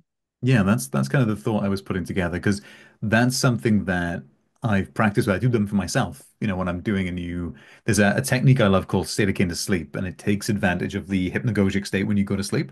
So you're guiding your mind into the identity that you want to become, and that then is directly programming the mind to adopt that as true in the same way, because that when we're in that hypnagogic state, it's the same as when we were 0 to 7, right? We don't have that critical factor interfering, and you can actually train the mind to accept that as truth. And then what is accepted as truth over time becomes the identity and becomes the automatic expression through the behavior. So that's So the one guided of the, meditation, I recommend you do it as a like a free gift to sign up to your newsletter or something like that. okay. Because yeah, the newsletter's on my deck. I need to make one of those. Yeah, but and you know, I'll show you caravan notes after this, like after Yeah. our call. Just but basically you talk a lot. Like you can just take one of like a bunch of your transcripts, you know, put them into something, process it, and send it out as a newsletter. Hmm. You know what I mean? Like you don't have to like face that empty page problem, right? Yeah, I think that's probably what I've been Yeah. putting off because like there's a part of me that like thinks I would like to sit down and be able to write a letter or a book or something like Hmm. that. And I read a lot, as I think we Hmm. both do. Hmm. But like, I always feel like it's quite low priority for me. I'll show Um, you. I'll get you back excited into it. Don't worry okay, about it. amazing. Yeah, yeah, yeah. So the guided meditation, definitely do Mhm. that. That's Yeah. cool. Uh, I would have it as a gift to your newsletter. And to be honest with you, I would also launch it on Spotify and Apple Music and all that, just for easy access. Because you want to have these newsletters and whatever, not as like a gate, Mm. because a lot of people use it like that, right? I'm gonna gate content so I get more newsletter signups. So I do all of that and me. And that's not why you want to build these things. You want to build these things for like as a courtesy. Like, hey, I know you're busy. I know you don't want to check Twitter. I know you don't want to check maybe the school community, the free one. But you still want to hear from me every week. I have Mm. something for you. You know what I mean? And same thing with like the audio guided meditations. It's not that, oh, I need you to get into the newsletter to get these guided meditations. It's, hey, I have guided meditations. You can Mhm. get them as a part of the newsletter, but you can also go to Apple Music or Spotify or SoundCloud or whatever and listen to them right now. It's fine, you know? So it's just trading that acts like for me with my newsletter, I always post the full text on Twitter. I don't need you know, inconveniencing yourself and going to a different page or Mm. all of that, whatever. Like if you can get it where you're listening to me, I'll do that for you. Even like if you announce it on Twitter, right? Or your school, whatever. Hey, these are the new guided meditations, and put them Yeah. there. They can listen to it there. But you can also go download them there. You can also get them, in your email if you sign up to the newsletter, just making it easily accessible. Everything you do is super easily accessible, right? Uh, so still that $10 thing, I think you should do, or $10 to $30 price point. I think you should do like the 12-week heroic transformation as an audiobook Okay. or whatever audio course, like the Tony Robbins thing, right? And you guide people through just through audio you know that can be up to $50. Uh, but I think having it in audio, especially with your voice, people are gonna love that. Just be like, Mm. yeah, and they'll listen to it over and over again, go through it, and it'll just keep them because like you said, everybody knows everything. It's just Yeah. the reminder raises the priority in the listener's mind, right? So Absolutely. yeah, I Well, think 12, yeah. I mean, just to speak to that, I Mm, bought Paul McKenna's most recent book the other day, mm, and I know I knew everything that was in there already. I'd mm, seen him do it live on YouTube, but I bought it because I wanted to have him do the meditation, right? mm. So And yeah, same just thing with the 12-week. This is another thing that I kind of discovered listening to a lot of music. hmm, Uh, but especially that time where Apple Music was not a subscription, it was you yeah, paid for each song. Um, Great artists used to release the song on Apple Music for paid, but they'd also have it on YouTube for free, on SoundCloud for free, and people still paid for the Apple Music one, but different people would want the free one hmm, at their platform of choice. So for this one, you know, I would kind of do the same thing. Like if you wanted as an audiobook to have it on your Audible because that's your modality, yeah, you yeah, know, you can have that for $40 or $30 or whatever from the Amazon store. But it is also available on SoundCloud and it is also available on Spotify yeah, if you want to, just listen to it, and especially Spotify because you do get revenue share, if you know you blow up and become the next Tony Robbins. And why not do that as early as possible, right? Just give people the option, because right now you can't think about how do I extract the most money now, yeah, 100%. but how to expand the pie so much in the next 10 years so that when I do want to extract value from it, it's kind of no Hmm. brainer. is a much better approach, I think. Well, I think this has been so useful, man. And I very much had that mindset of money is a byproduct of the value that I create. And again, I'm not hard up for cash. I don't need the money right now. So the goal was to invest in long term. And what I found so useful here is you've just kind of like shattered the way I thought I could do it because I think I've maybe been a bit insular with people doing it their way, which Mhm. is fine. But yeah, man, just really, really useful. So thank you. Uh, I'm gonna probably look back on this and be like, business changed when I had the call with Zaid. I love it. Yeah, no, that's for me. That makes me proud. That makes me happy. Like I'm not the guy who like I don't you don't even have to mention it. You don't have to say, "Oh, it was Zayd," and give me kudos and whatever. No, but for It's real just though, man. seeing it for me is fun. Like I have Yeah.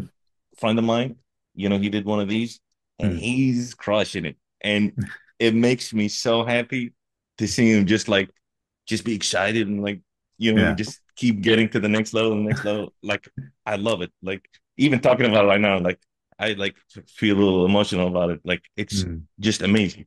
Like that's what I love, right? It's you know it's and I do want you to crush it really because your business is really cool, you know. Uh, I but think yeah, it's something that's needed, more than just wanting to be me doing it. mhm, Like when I look at the problems that exist out there, because this is something I did, right? When I retired from the bank, I was like, what are the problems that I can solve? And like we talked about, we have more information than ever.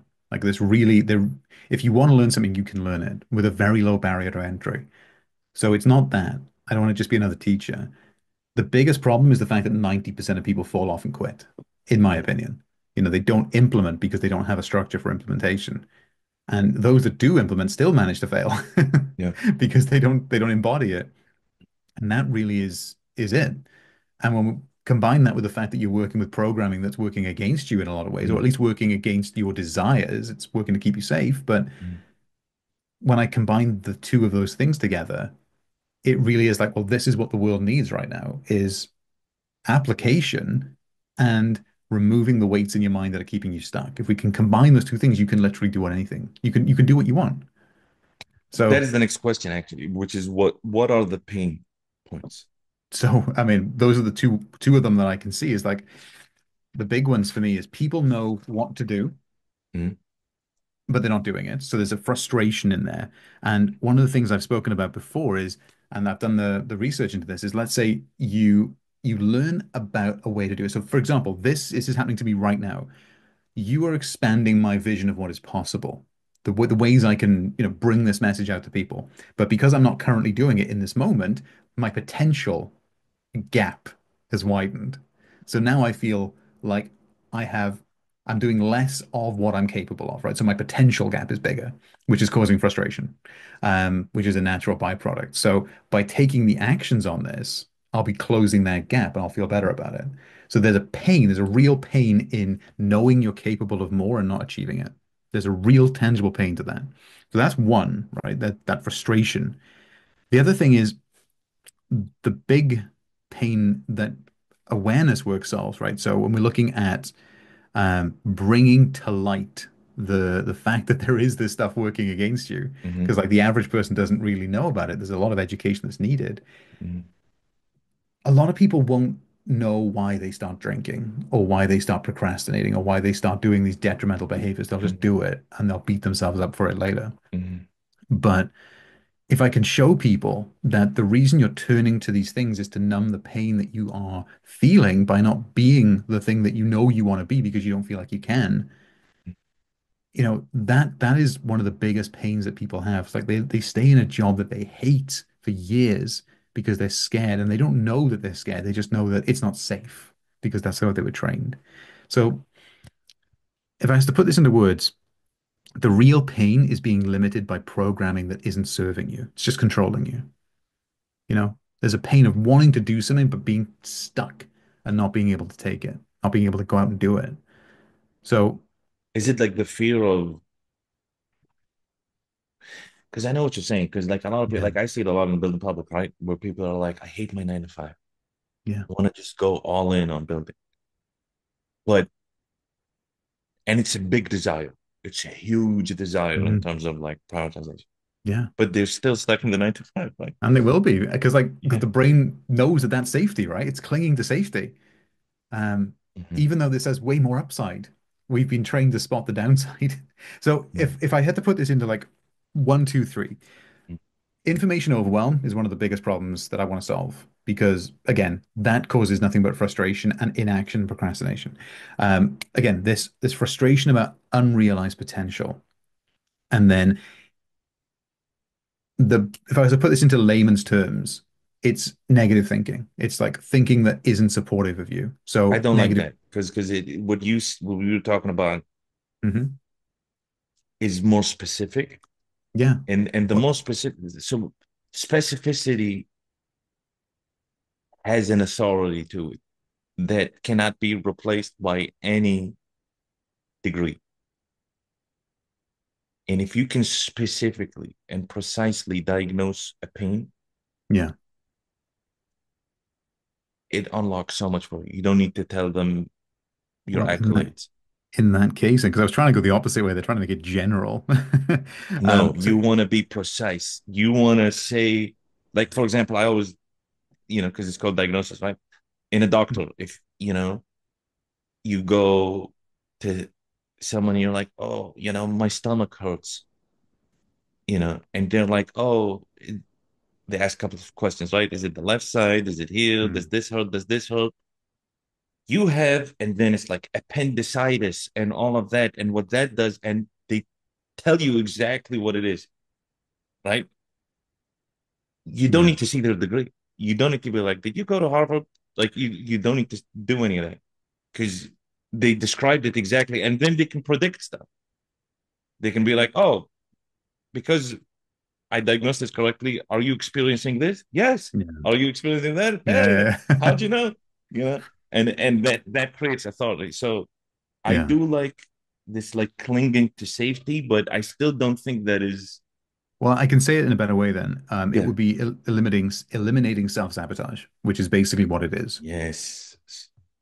Yeah. Yeah. That has much more emotional charge to Yeah. it than what was the thing? Negative thinking?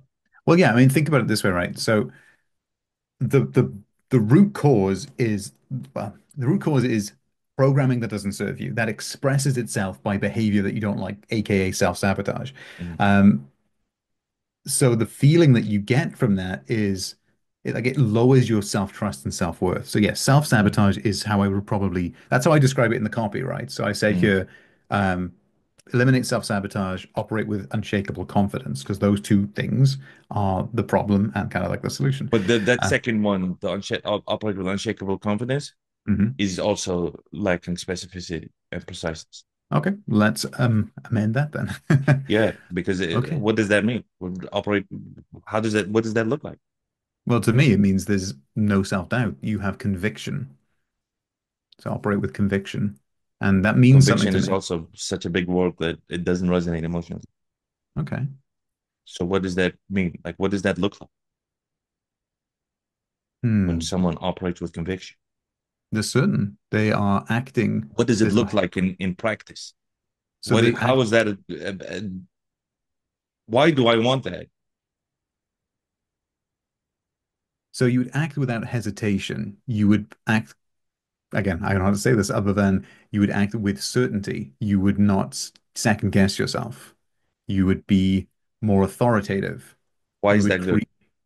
You would be able to create the result that you want with certainty, less stress, more. How do I say this without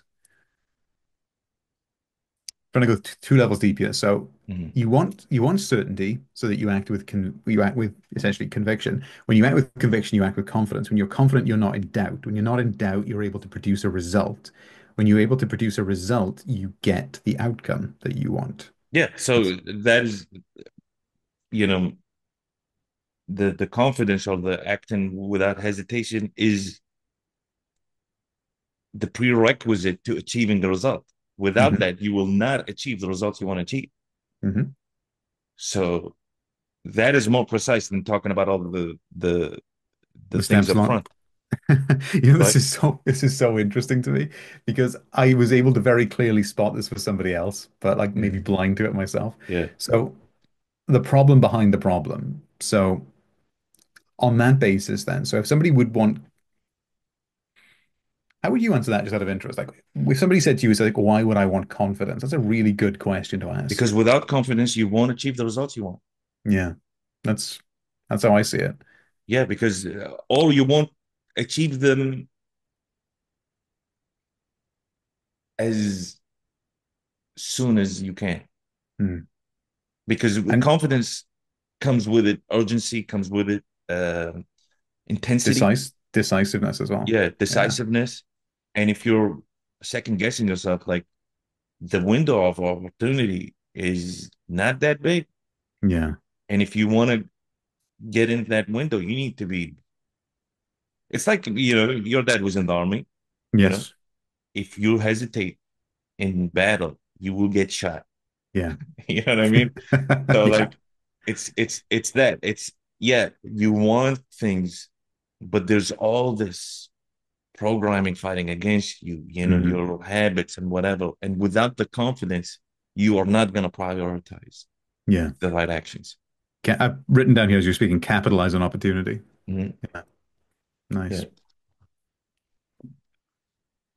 Man, this is Capitalize, real. yeah. Capitalize is another one of those. Anytime you use a like a three-syllable word that is not in the common lexicon, Hmm. think about changing. Like capitalize, uh it's so financial bent to it, like it has a jargony feel to it. Is my background showing? Yeah. But yeah, even like maximizing opportunities, whatever. If you can, good copy is copy you can visualize in your mind. Hmm. What is capitalize? Can you visualize that? Not really. That is not a precise specific thing that people can imagine. And that is good Yeah. copy, is when you can write things in ways people can imagine.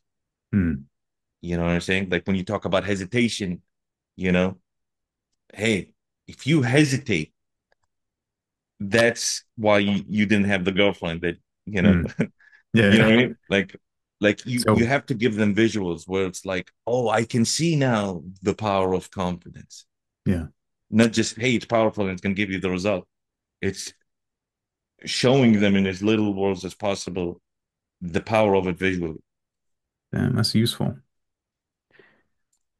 Okay. Amazing. All right. Um, do you think about like alternatives and like in terms of like positioning? Like how is this different? So because I have thought about this, yeah. So like Yeah, you could go to many people for something like this. You yeah. could go down the hypnotherapy route. You could go down the route of traditional coaching. My spin on this is that it's all about personal empowerment and making you the bringing the power back from outside inside. So this is why I wanted to bring in that heroic vibe to it. So that's the Mhm. packaging differentiation. But the fundamental differentiation is it aligns with it sort of bridges the gap between the hard science and that more spiritual stuff that I love because there is such overlap between the two. And there are a few people that talk about it, but most people don't, right? Most people are either hard science or they're very fluffy woo-woo without the science. I Yeah, like to marry the two of them and package it in that hero's journey because ultimately it's about personal empowerment, but it's also not just more information. That's the big differentiator. It's like it's about action. It's about making the result. It's about understanding that you are the one that creates it. So get on and create it, and I'll help you. mm, That's the vibe I'm going for. It's like because a hero is someone who does, right? They're someone who doesn't think about it. They're not a philosopher. They're our hero. They're the main character. They step into it and they become it and they make it happen. And like yeah. that to me is the essence of that unshakable confidence. That's why I wrote that. Will put my hands up and say I'm not the best copywriter in the world. Mhm. So, but No, but these are we, techniques. Like you just learn the technique and then you just start solving for it. It's just like you said, like it's a missing a gap in information that you just need yeah, filled. Like but I'm like, pretty sure after telling you, hey, like challenging you like this, like Yeah, Can no, I I love see it. that? Now you can just take that and be like, can I see this? Can Mm, they see the result yeah. with after what I'm writing vividly? How vivid is the picture I'm painting?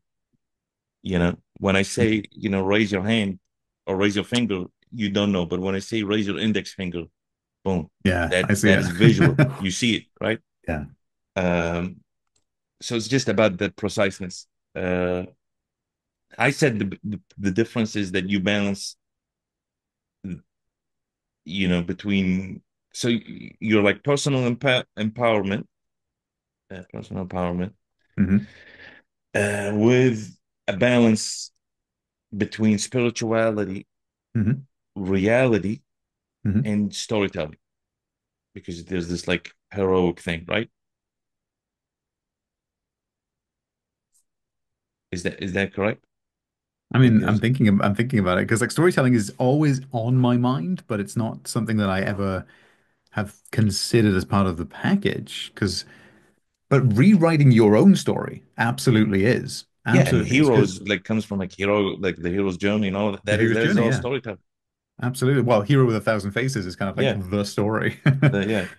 But like one of the things that I'm very big on is this idea of, and we talked about it briefly earlier, is like when you have this story in your mind, when you have I'm just this, gonna change it a little bit. Heroic storytelling, yeah, because that but is like, more precise. yeah, like building your own, rewriting your own story, Mhm, becoming the hero of your own story is how I've been mhm. saying it. Yeah, heroic storytelling. Yeah, so that is kind of the biggest differentiator, is that it's heroic storytelling with uh or a heroic self narrative, achieving a heroic self narrative with a close attachment to spirituality Hmm. and physical reality, like Yeah, the just laws of, blending the two, yeah. 100%. Because there is more overlap than there is difference, in my opinion.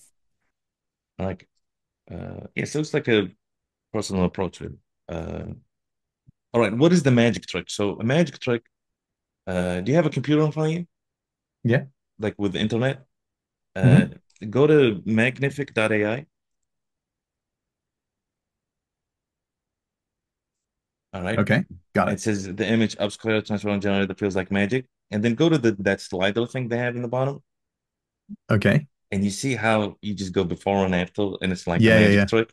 It's like amazing. I need this. If you need yeah. this, like, and it's just so cool, right? Hmm. What is that for your business? What is the magic trick? Like, what is the before and after, the single visual that people see and they're like, wow, I need that. Okay. So I'm going to put just the way I conceptualize this. So Uh-huh. before is somebody who's frustrated. Like imagine a nine to fiver Hmm. in their job, that picture with like the four hands and they're Hmm. frustrated. Hmm. And then the after is going to be somebody who's really calm, confident. And like imagine a founder or like an entrepreneur who's like chilling out at a coffee shop with their laptop and they're in control, right? That's the big magic trick. Lack of control, all control. That's the idea. But let's kind of brainstorm ways that you can actually visualize that, Sure. really, right? Like, what is an act, like you said, I want to deliver results, Yeah. right? In like, for example, the 12-week transformation program, right? Hmm. Um, what does that look like results wise? So if somebody was able to complete their transformation, become the hero of their own story, they are just in words for now, we'll get into a Mhm, picture in a sec. They are less stressed because they understand that it's not what happens to you, but how you respond to it. That's something they've experienced because we've gone through and we've worked that into how they operate. So they're less stressed.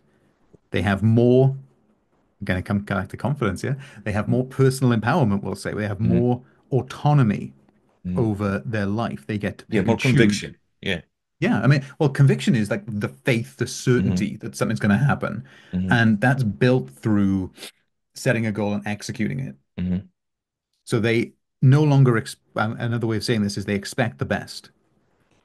So somebody who's gone through this transformation, imagine that they show up to, and again, if I look at myself, just where I was a few years ago. I was a pretty shy guy. I was pretty insular. I was very overweight. I was Hmm. very like down on myself. I didn't think this is the biggest thing I've changed. I didn't think I was in control, right? I thought that I'm just overweight. I'm just going to be stuck in this job forever.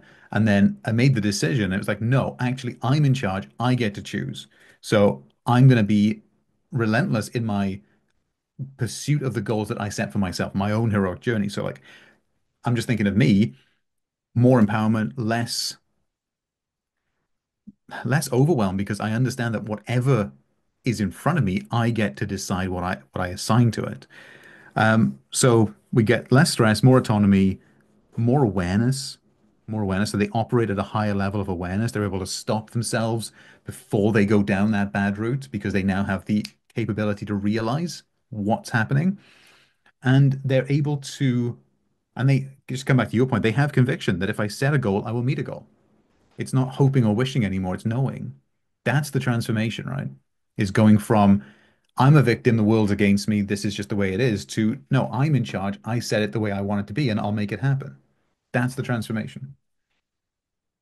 Yeah, I was thinking like a headline popped up to me like Yeah. in the landing page, like control your destiny is Yeah. kind of 100%. the big promise is because it's like, oh, you're frustrated, everything else is controlling your destiny, take back ownership of that of your own 100%. destiny, And if and you, then what? I was going to say, if you think about it, right, like how do you define the hero of the story? They are intentional. They make things happen. They're not the characters that things just happen to, maybe at the beginning, but Mhm, then when they go through that heroic story, that hero's journey, going mhm. back to Joseph Campbell, like it's about facing those things that were trying to control you and then rejecting or defeating them.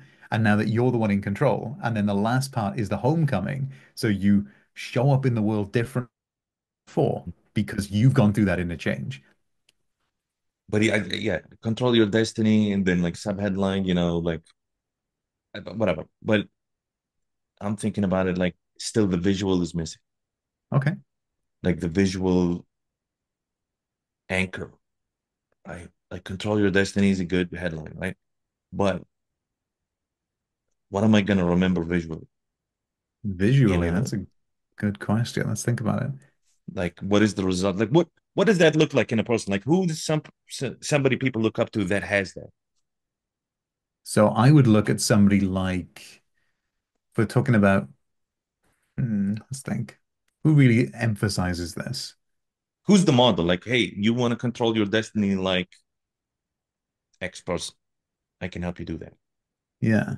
Well, I'm thinking like if you just think of like popular movies, like someone like Captain America, they're Yeah, like I know it's Chris Evans as a character, yeah. but they're always sort of the one who's in control of the situation, and regardless of what happens, because they have that conviction in self. It's like I will do this.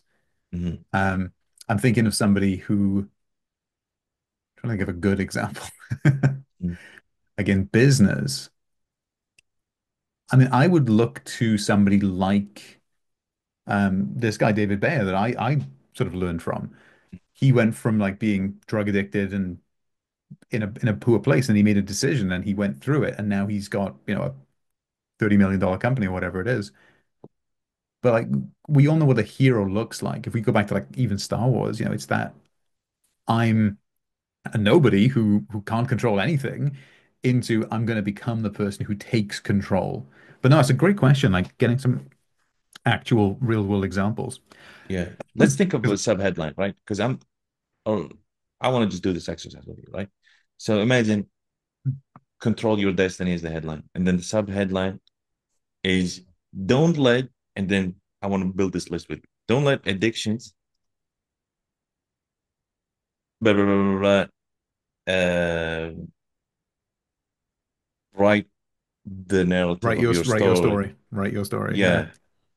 Because uh, like, be the hero of your own story and write it yourself is kind yeah. of the subheadline. But what are Mhm. those things? So it's addictions. What else can? Ah, so it's eventually the big three: circumstances, events, and programming are the big three. But let's Because not use college level words. What is visceral, imaginable, clear, concise words that are like precise? That like addiction. I can see yeah, that. You Okay. know what I mean? I can Yeah. see addiction. I can see pop culture. Mm. Is mindset too cerebral, like a negative mindset? Because ultimately, it's the thought patterns that have been installed in someone. But where do they come from? Can you point at the villain? Hmm. Well, I mean, society really, the culture programs Culture. us. Don't let addictions, culture. Yeah. What else? Okay. So what is, I'm just going to brainstorm for a second. It's like Yeah. the things that actually program us are parents, teachers, authority figures, cultural norms. I mean, let's back work this problem. So if Yeah, somebody don't like let you, addictions, cultures, institutions like education and all that. yeah, agendas. Yeah, agendas. Because like think about it, right? Just going back to your example earlier on, like from that dog that was just raised confident, Mm, what stops that being us is the mm. question to ask. Yeah, if it's a trauma. Trauma. Trauma is a good one. A lot of Yeah, people resonate with trauma that. is a good one. Addictions, trauma. Uh,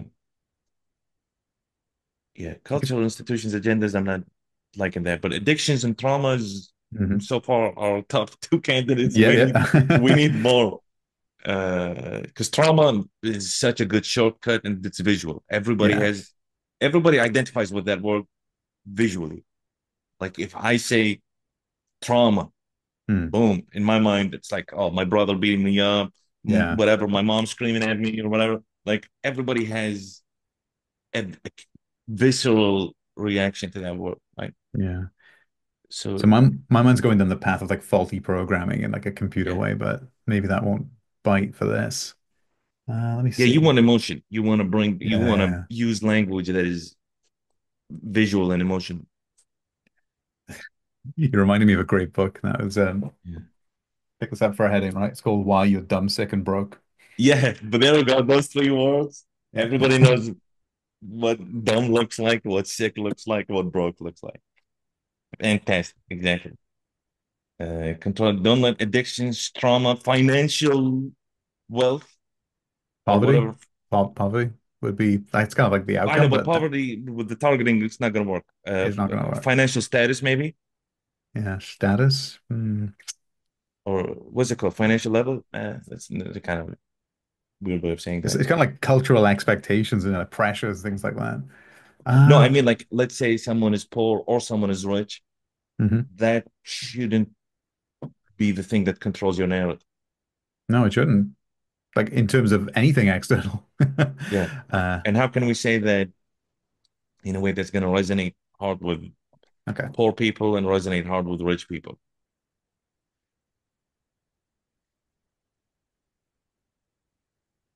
Because it's expectation at the end of the day, isn't it? It's other people's expectations. Mhm. Because like if there were no other people, it wouldn't matter if you were poor or rich. You just have enough. Um, I think financial status is good.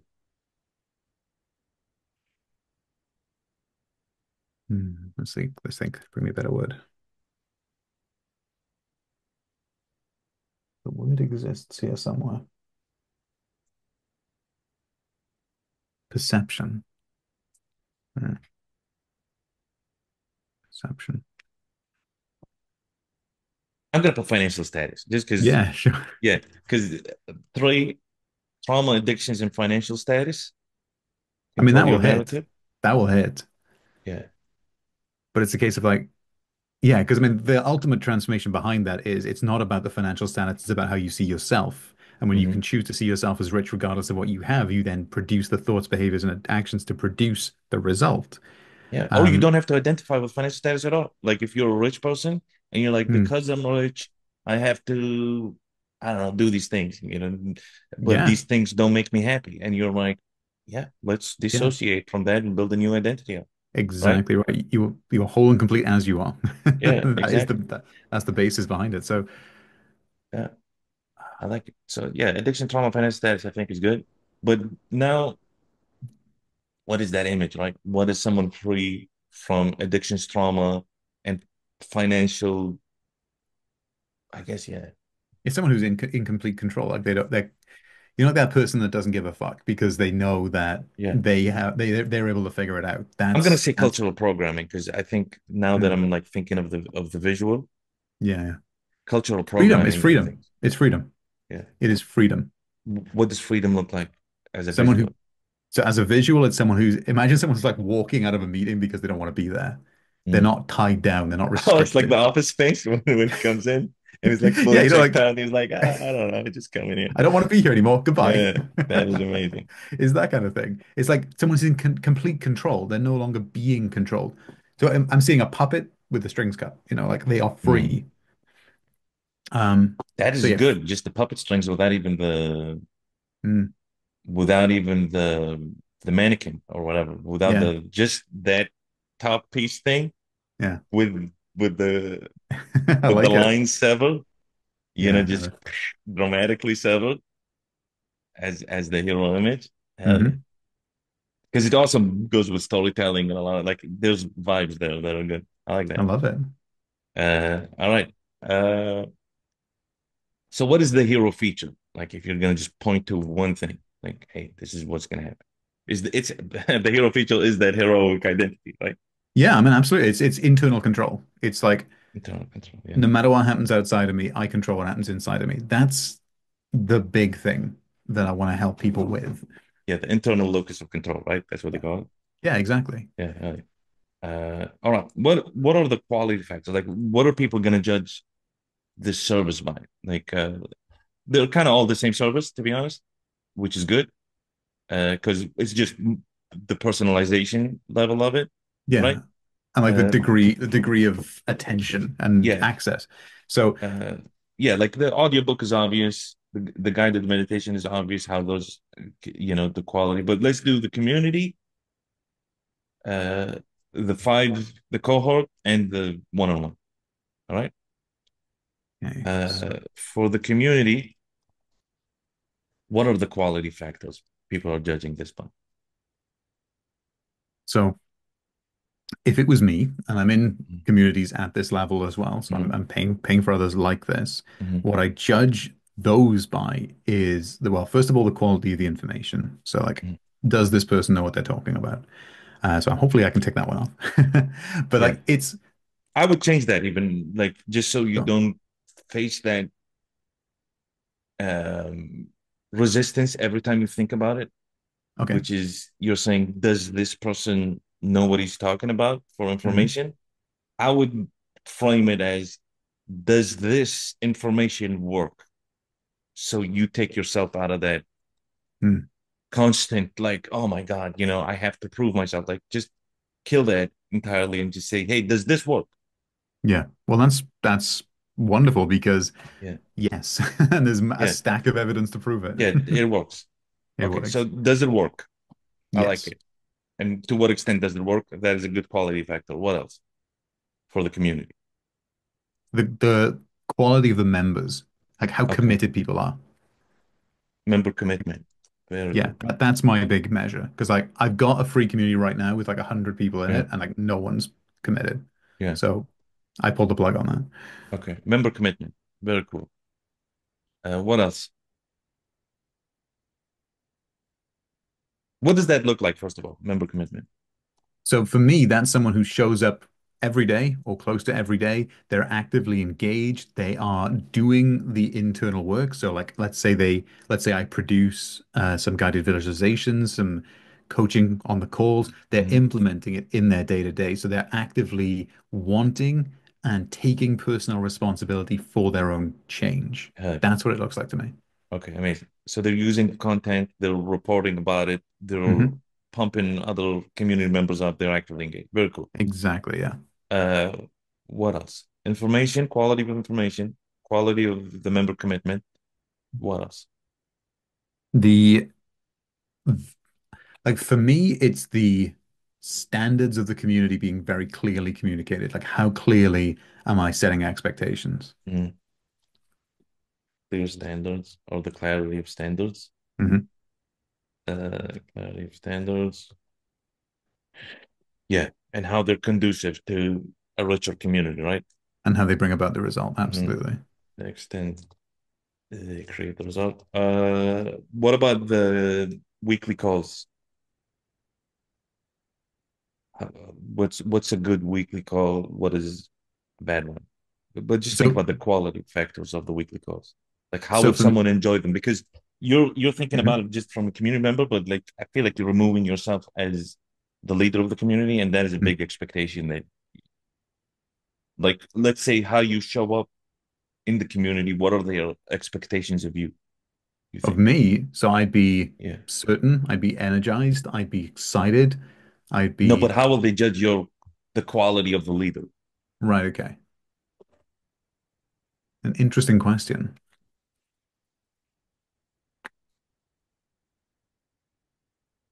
Well, I'm just thinking back to my management days, and it's like I'm supportive. I Mm, support the team. I have a clear direction where we're going as a team. So I set the expectations as we talked about.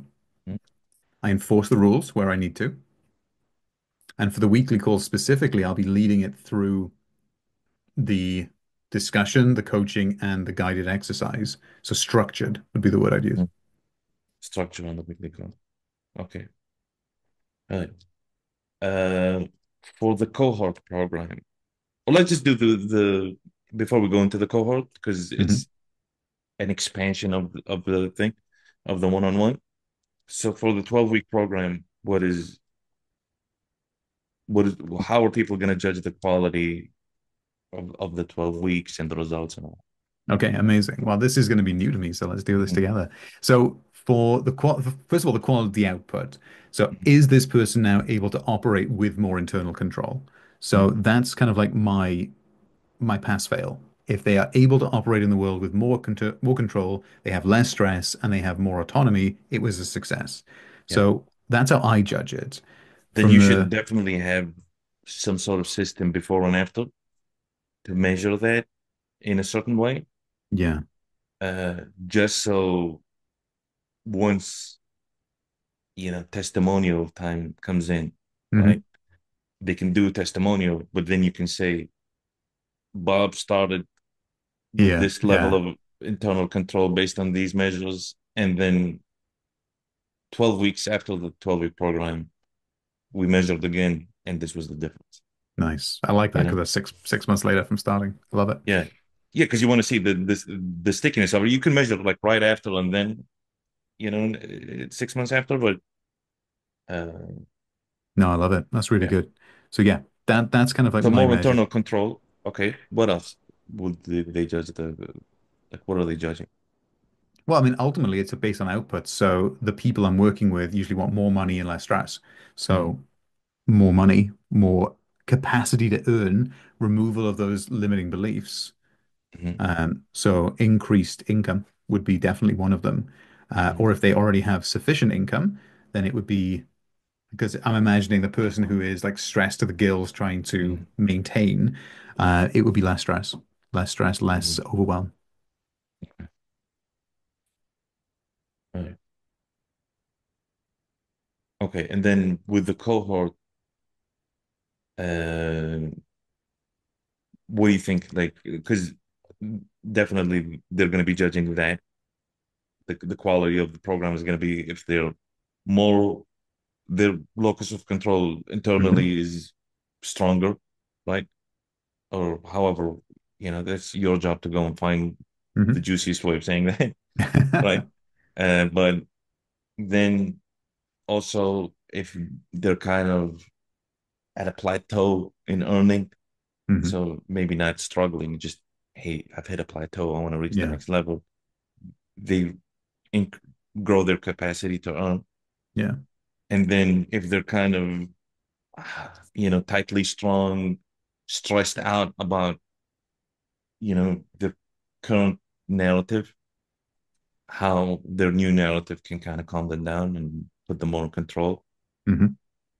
So that's going to be the same with the cohort, right?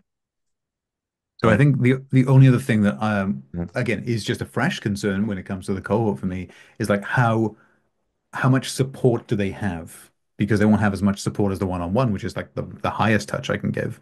So this would be like how supported are they? How Oh, easy the is it support, yeah, how easy is it for them to implement the information? yeah. I would also take a cohort. Like I would have, like whatever people in your current community, have them win like a spot in a beta testing thing Hmm. and have them Okay, go that's through the cohort, give them support, test it out, and maybe even do it's like a 12-week program. mhm. So just have a free cohort running continuously every 12 weeks, new five, new five, new five. And like Hmm. they win that privilege, right? With engagement maybe in the community. Uh that way you can keep testing. Because that Yeah. that is how a lot of these things don't get fully developed is this problem of, I need to find the customer to test it out. And it's like, you know, like you said, it's better to put in the reps than, wait for the I money. I absolutely think so. Yeah.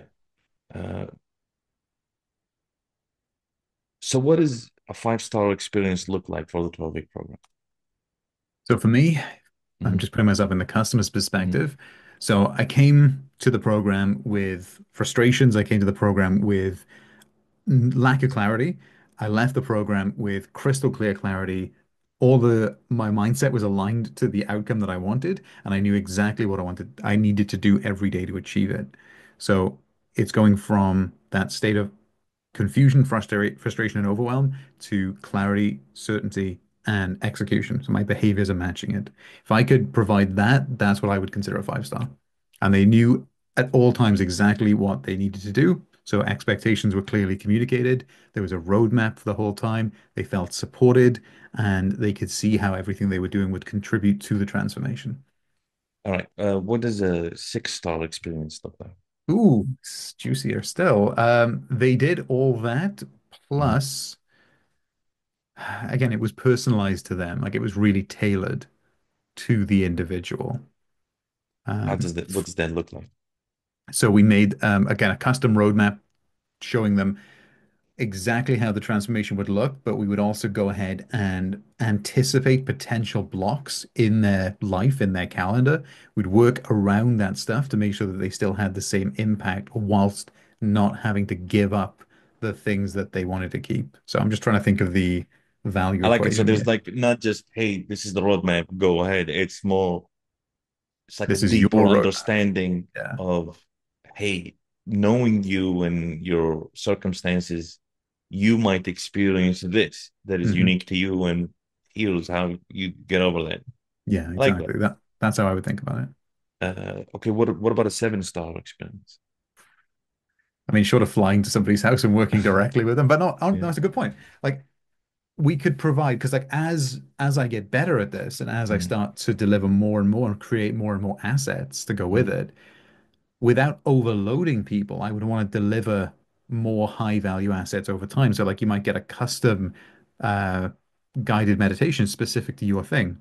You might get Mm-hmm. a if I can ever get to the point where I can send out sort of custom working material, I could send them a physical copy as well, so they could just put it in a CD player if that's still a thing.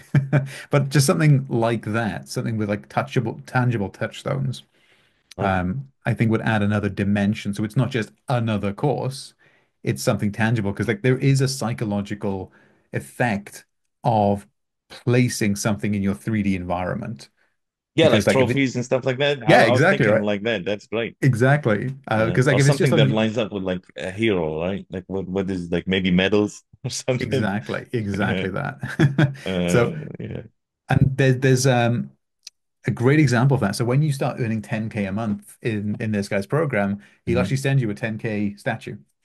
Yeah. Like a statue of the words 10K. Nice. Uh, so that's pretty cool. That's cool. Yeah. Yes, stuff like that. I like it. All right. Just because, I think with this, there's what is like a two-star or one-star experience look like? Okay. So that would be like if somebody came to this program Mhm. expecting it to completely solve their problem and it does not. So in terms of like that would be a pre-qualifying issue for me. So Mhm. I picked someone who wasn't ready to commit. They weren't at the right stage of their Mhm. life or career. They were expecting it to be more of a business focused. do this, do this, do this outcome rather than a unique shifting Yeah, that's like a of prospecting awareness. problem, basically. Exactly. Yeah. That's the only way I see a two-star going on. Hmm. If somebody's like really against the inner work, again, Hmm. I'm not sure why they would even make it this far, Yeah. but like that's a misalignment of expectations is the only way I see a But two-star. how can you fuck it up? Let's put it that way. Sure. Yeah. Well, I mean, I'm just thinking about other people I've worked with. So Yeah. like Yeah. miscommunication, not meeting expectations, like over promising and delivering, Hmm. which is something I'm against. Basically, the opposite of my ethos, which is the impression of increase. This would be the impression of decrease. So I'm Hmm. taking and I'm not giving. The Yeah. only way I could mess this up, realistically speaking, is by enabling or encouraging victim mindset, which I'll never do because I truly believe that it is all an internal game. Giving credence or giving um, power to something outside of this person. Um, and then But just, that's I'm so glad you said that. That comes to the first thing we talked about, which is giving power to something that is outside them. I think mm, when you use these principles with their authors and names, you are doing that. yeah, I can see that now. Yeah. I'm so glad you said that. Anyways, next question. Yeah. So, Mm, a lot of storytelling principles, and there's like this inciting incident, right? yeah. I like to tell people the Super Mario example where like everything was great and then Peach gets captured and that is the Mhm. inciting incident Yeah. for the journey.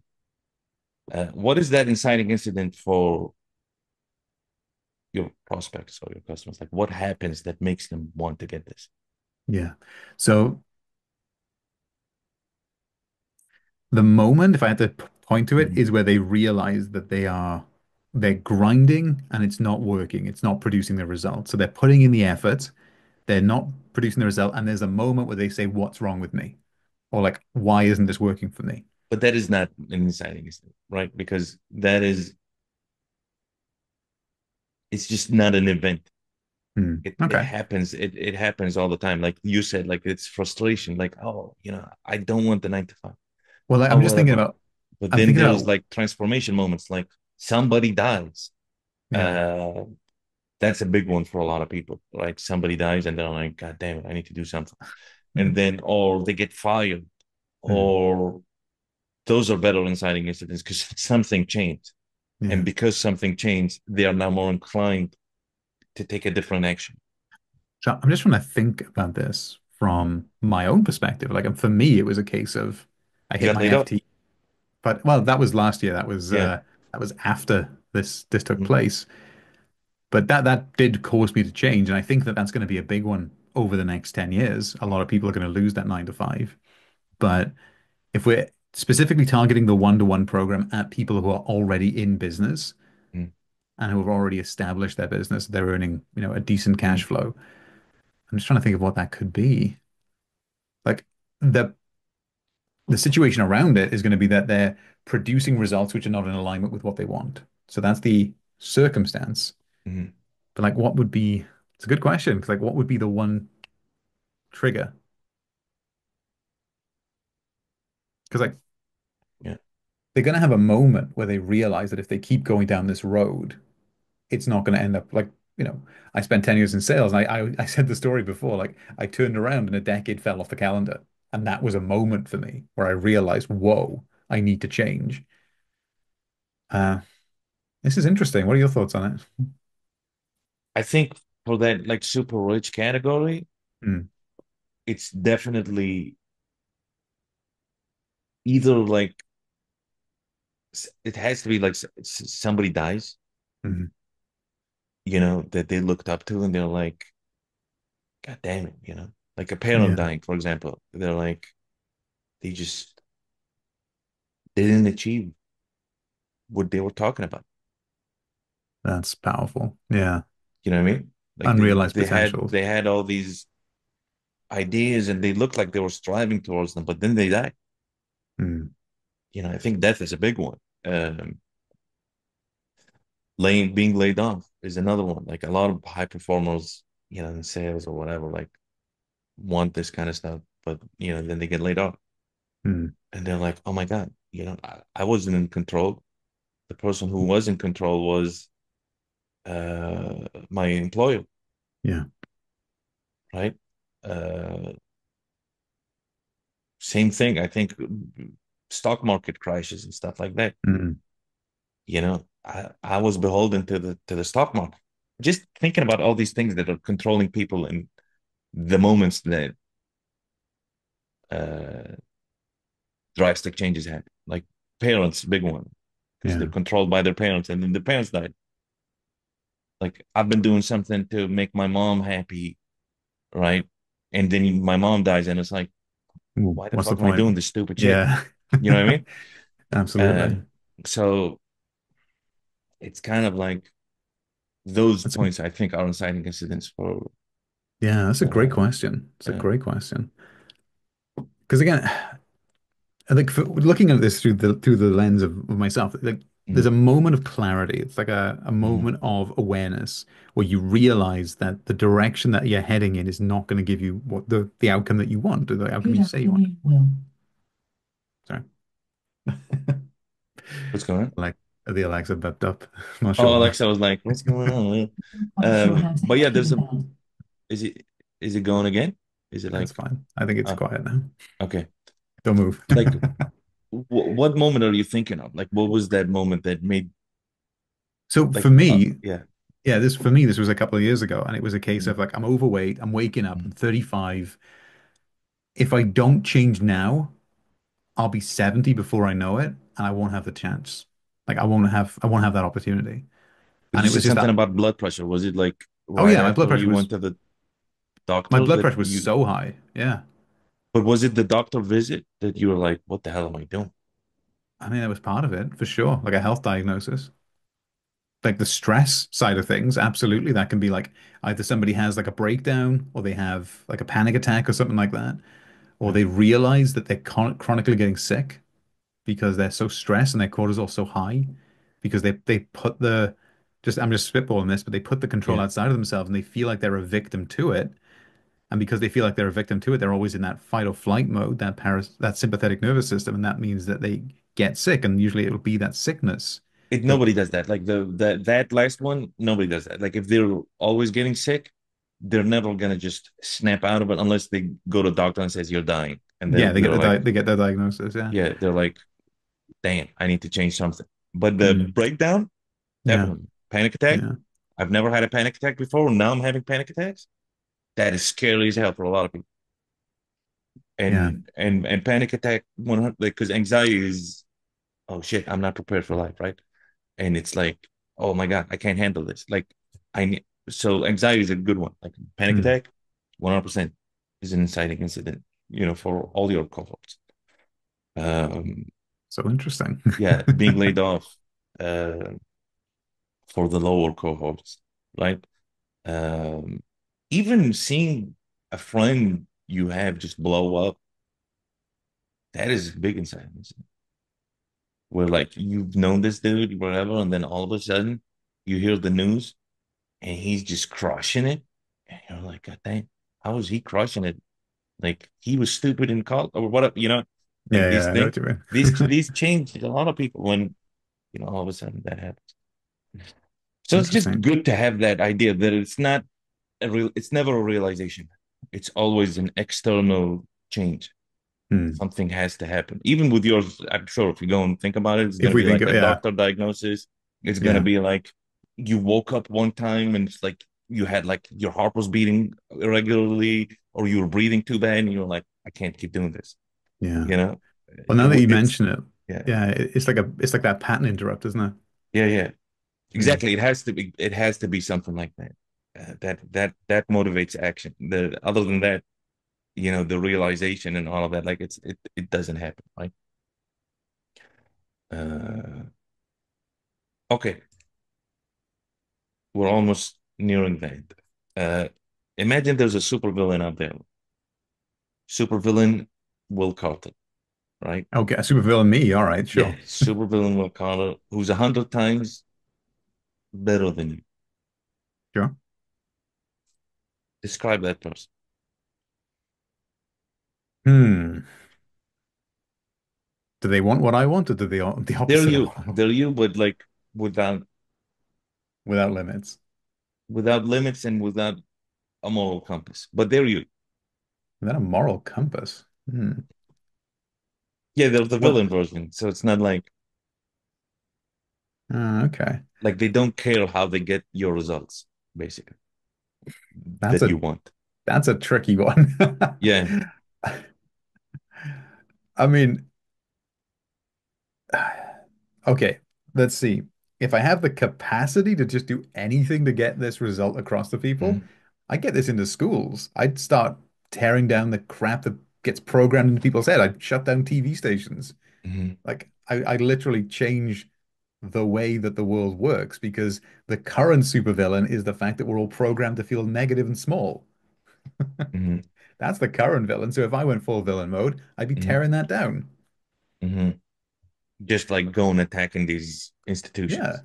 I mean, well, think about it, right? Because, like, where do we learn that we're not good enough? We're not born with that. It's programmed into us. Hmm. Where do we learn that rich people are bad? Movies like Titanic. The rich guy's the Hmm. bad guy, the poor guy's the Hmm. good guy. I'd get rid of all that. I'd Hmm. empower people. I'd make it like that dog school where the only Hmm. thing we focus on is building you into a super heroic version of yourself. Hmm. Then you can learn all the trivial stuff on top when you've got the Hmm. capacity to reject the nonsense. So yeah, that's what I do. So you think supervillain you would be like, Super, supervillain me would screw this, let me burn just down the crap. get it from the root. I mean, yeah, because why not? Because if the human animal has the capacity to be amazing, everyone has the capacity to be great to their own extent, and the only thing that stops that is the nonsense that's piled on top. I'd stop that nonsense getting piled on top. I That like it. that's probably the only way I would do it. Okay. Ha have you seen Spartacus, the old Spartacus movie? No, I don't think I have. Okay, so there's Spartacus was a gladiator, Hmm. and gladiators are slaves, obviously. Hmm. And what Spartacus did was he created an army of gladiators and like rose against the Roman Empire. Okay. And in the movie, they capture that like after a battle, the gladiators lose, and the Roman announcer was like, reveal to us who is Spartacus, and we will I think I've spare seen this down. scene. Yeah. Yeah, yeah. I posted the scene too on X just because I do this a lot, and everybody does the thing. I want to show them the reference. Reveal to us who's Spartacus, and then I am Spartacus, and then the next person's I am Spartacus, and then the whole army is I am Spartacus. Hmm. So keeping that scene in mind, what is that for you? Like, what would people step forward? I know the answer is obvious, but I just want you to think about it just a little bit, put yourself in that position. What is that I am Will Carter? Like, what does that represent? Hmm. Well, yeah, I mean, the obvious answer is the stay heroic, Mm-hmm. be the Mm-hmm. heroic version of yourself. But Mm-hmm. let's think about it. What does it mean? It means there's nothing outside of me that has control over me because I am unshakable within myself, and this, if you think about this as a mix of like stoicism, because I like stoicism a lot, Mm-hmm. because this does part of what we're talking about here. It removes the emotional attachment to the events. Like, yeah, bad stuff's going to happen, good stuff's going to happen, but that doesn't control me. So if I had to put this into words, it would be become the hero of your own story. Like I am the hero of my own story because nothing outside of me has the capacity to unseat me. And there's an example that I like to give. And imagine you're waiting for a phone call, right? It's like, let's say it's a job interview. And if you get it, you'll be over the moon. And if you don't get it, you'll be crushed. You are both states before that phone rings. You have the capacity for both states. Mm-hmm. And most people think it's the phone call that moves you into one or the other, but it's your reaction to it. You have an option for both, right? You get to choose the heroic option in whatever moment you want. And yeah, it's challenging. Sometimes it sucks, but you can do it. And if someone does that consistently, they are living heroically. And that's what I would want it to be. Yeah, yeah. Like like control your destiny, kind of move to choose your destiny, right? Yeah. You can choose and be your destiny, even, but like it's a little too convoluted. But yeah, you can choose it. Yeah. Control your destiny is, I think, it's just great. For me, I just think in headlines. Mm. But No, I yeah, love it. But yeah, hopefully, like that's how I see things, right? Is the worst thing in the world could happen. Like, just to give you a quick story, like I lost my mum about 3 years ago now. Just after I was rest I of was actually us. recovering from surgery myself, so I couldn't Hmm. go anywhere. This was in lockdown, Hmm. so I couldn't go to Spain, where they Hmm. lived. So I was stuck in the hospital. Hmm. She'd been passing away for a little while. I did have a Hmm. chance to be there on the Hmm. phone as it was Hmm. happening, but like, and I probably not fully recognized what I was doing at this point, but I've Hmm. been learning a lot and studying a lot. And I realized that I have the capacity to be just torn up and sad about this, or I can focus on the fact that she had a life well lived. And Yeah. both of those states exist within me, and I can choose. And Hmm. this was before I realized what I was doing, but it's like I chose the gratitude as opposed to the sadness. And like that's the choice right there. Yeah. And another empowering choice is like you can choose to believe that you weren't with her, Mm, and you can also choose to believe that you were with her. yeah. I mean, Like, and those two just change your entire experience of that situation. 100%, 100%. And this is why I'm such a big fan of revision. Like you Hmm. can all, like if something bad happens to you, A, scientifically, you're probably going to remember it incorrectly anyway, but Hmm. like you can go back and you can give it new meaning. And 100%. you're not trying to forgive or change what happened, let that go, but you're trying to change how you relate to it. Yeah, And yeah. you've probably seen this, right? There's people who say, well, this happened to me 20 years ago and that's why I'm this way. Like every time you're giving that power, you're giving your power away to that thing because you can't change that thing unless you go back in and say, well, I'm now going to see this a new way. Or if you're bold 100%. And enough. it's because you feel like, I'll tell you a personal example. Like, you feel the way you do about these things because you, like you said, you decided Mm, to believe them at the age that you were. So your mhm. mind also is kind of stored in that memory in kind of not a complete way, right? Absolutely. So for me, like I had an older brother. He used to like bully me and like Mm, beat me up and stuff. And he used to always bother me, not like a lot, but still, it's just like, you know, it mm, it's like a weight on my shoulder. And not yeah. until I learned jujitsu did that go away completely. Because Mm, that feeling that I was feeling was, you know, I don't want to be beat up by anybody, not just him. mhm. And I just revised it. Like after, like you talking revising the memory, after I learned the thing, I could just go back in the memory and be like, oh, if this ever happens, play back that memory Yeah. and then play back the positive outcome that now I am skilled to execute, Yeah, right? exactly. And you just play it and boom, just like, I you think know, there's some really interesting science behind it, but effectively what you do in there, I forget the words, but I learned this recently, like there's dephosphorylates or something like that, mm-hmm. the receptors in the brain. But yeah, effectively you're recoding yourself. You're Yeah, yeah, recoding yourself to remember it differently. yeah. And you Amazing. just don't think about it anymore. What, like all these like kind of hang-ups you had, Yeah. once you resolve them in a semi-realistic way, where it's like there's skill involved, Hmm. like skill building involved that changes the outcome. Like, yeah, 100%. I like it. So the Spartacus thing is they're sacrificing, or yes, let us just call it what it is. They're sacrificing themselves for this idea of we we are in control. We are the owners of our identity. No Exactly. one is entitled to that, and we can choose to be the hero at every moment. No one outside of me can affect me unless I give them power. Yeah. And like just between us, like there is a Bible verse that backs this up, and it's like Hmm. nothing has power over me unless granted to it from above, and that's Hmm. the mind. Hmm. And it's this idea that, and like I'm not sure if you've read Viktor Frankl's book, right? Man's Search for Meaning. Hmm. It's so good, but Oh, like in my that favorite book, part of it, just as a side note, is when he's like talking to his friend.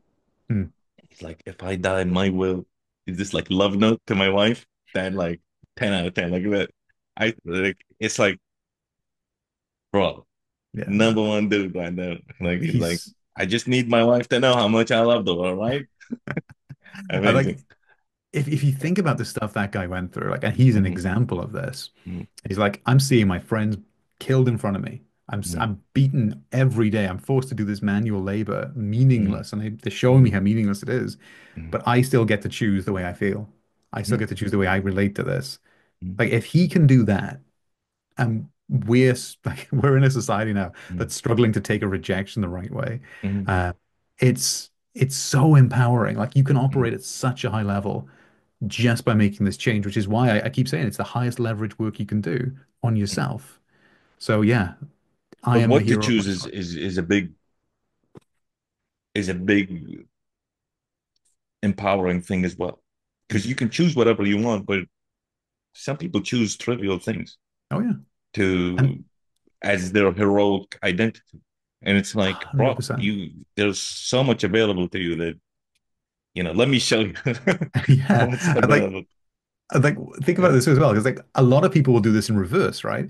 And there's a great example. Like you've had bad relationships in your life. You get into a relationship with an awesome person, but you're looking for how it could go wrong. Like they can't be this perfect. And Yeah, like yeah, yeah. I'm gonna do it Exactly. the other way around. And we do that all the time, and no one notices. 100%. Like I tell this to a lot of people, where it's like you can choose to interpret someone's actions negatively, Hmm.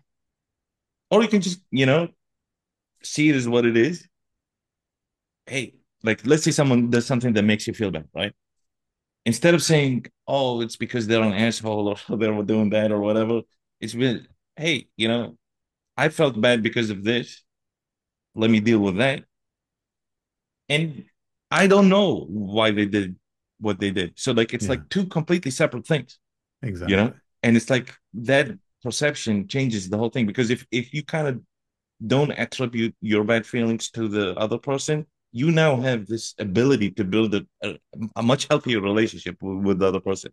Whereas Yeah, is every narrative in your mind is I feel bad because that guy did that, everybody you're just gonna be like a lonely person and that like You'll you're gonna be have zero friends. the opposite of a hero. Yeah, that's Exactly. exactly. So it's 100%. Describe the most genius artist. Sorry, the most genius artist.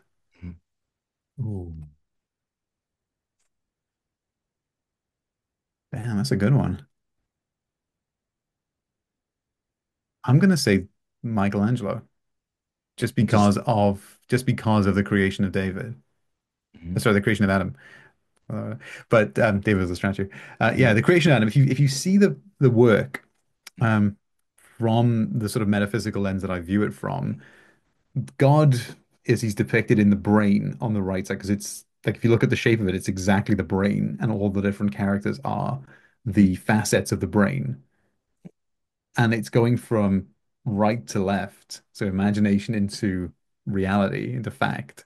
There's so many layers to that picture, and That's it's so like cool. yeah, and it's like the land that Adam is on represents the earth, and then of course the other side represents the heaven. And if you go back to it like from the Lord's Prayer, like my will be done on as in heaven, so on earth, it's so many Mhm. layers to it. And like that is genius because you can look at that and you can see something on the surface level. You can just see a painting. Oh, that's nice. And then as you get deeper, there are messages within it, like meanings within it. And if you go back to the sort of the Illuminati text I got here, Yeah. they talk a lot about the hidden messages within these pictures. And I just think that somebody who is at that level, like Da Vinci was another one at that level of Yeah. being tuned into this, yeah, it's just so good, so Yeah. perfect. I want to just for a second so people can see it. Yeah, there you go. Yeah. But What yeah, what if do you you look, think this hand represents? well, I can tell you what I believe Mhm. that the representation of Satan means in the book, Mhm. in the Bible. So if we think about the current context is that Satan or the devil is the opposite of God, but God, and I learned this from a guy, which I won't name Mhm. because I don't want to give the power away. Mhm. But no, if you think about this, right? So Mhm. if awareness is all it is, and if, I'll keep the religious out of it, if Yeah. awareness is all it is, and if awareness is experienced out pictured through the tangible, then it doesn't have necessarily an opposite force, and everything else does. Everything else has polarity. So when we look to the world of effects and we allow that to influence ourselves, that's illusion, right? That's Satan, effectively in the book. It's you look outside of yourself, and the story of Adam and Eve is They ate from the tree of knowledge. They looked out into the world around them, and then they were aware that they were inadequate. So the original sin was shame. And the deception was this out here means that I am in here. So you take the attribution from the world outside and you let it color your inner world.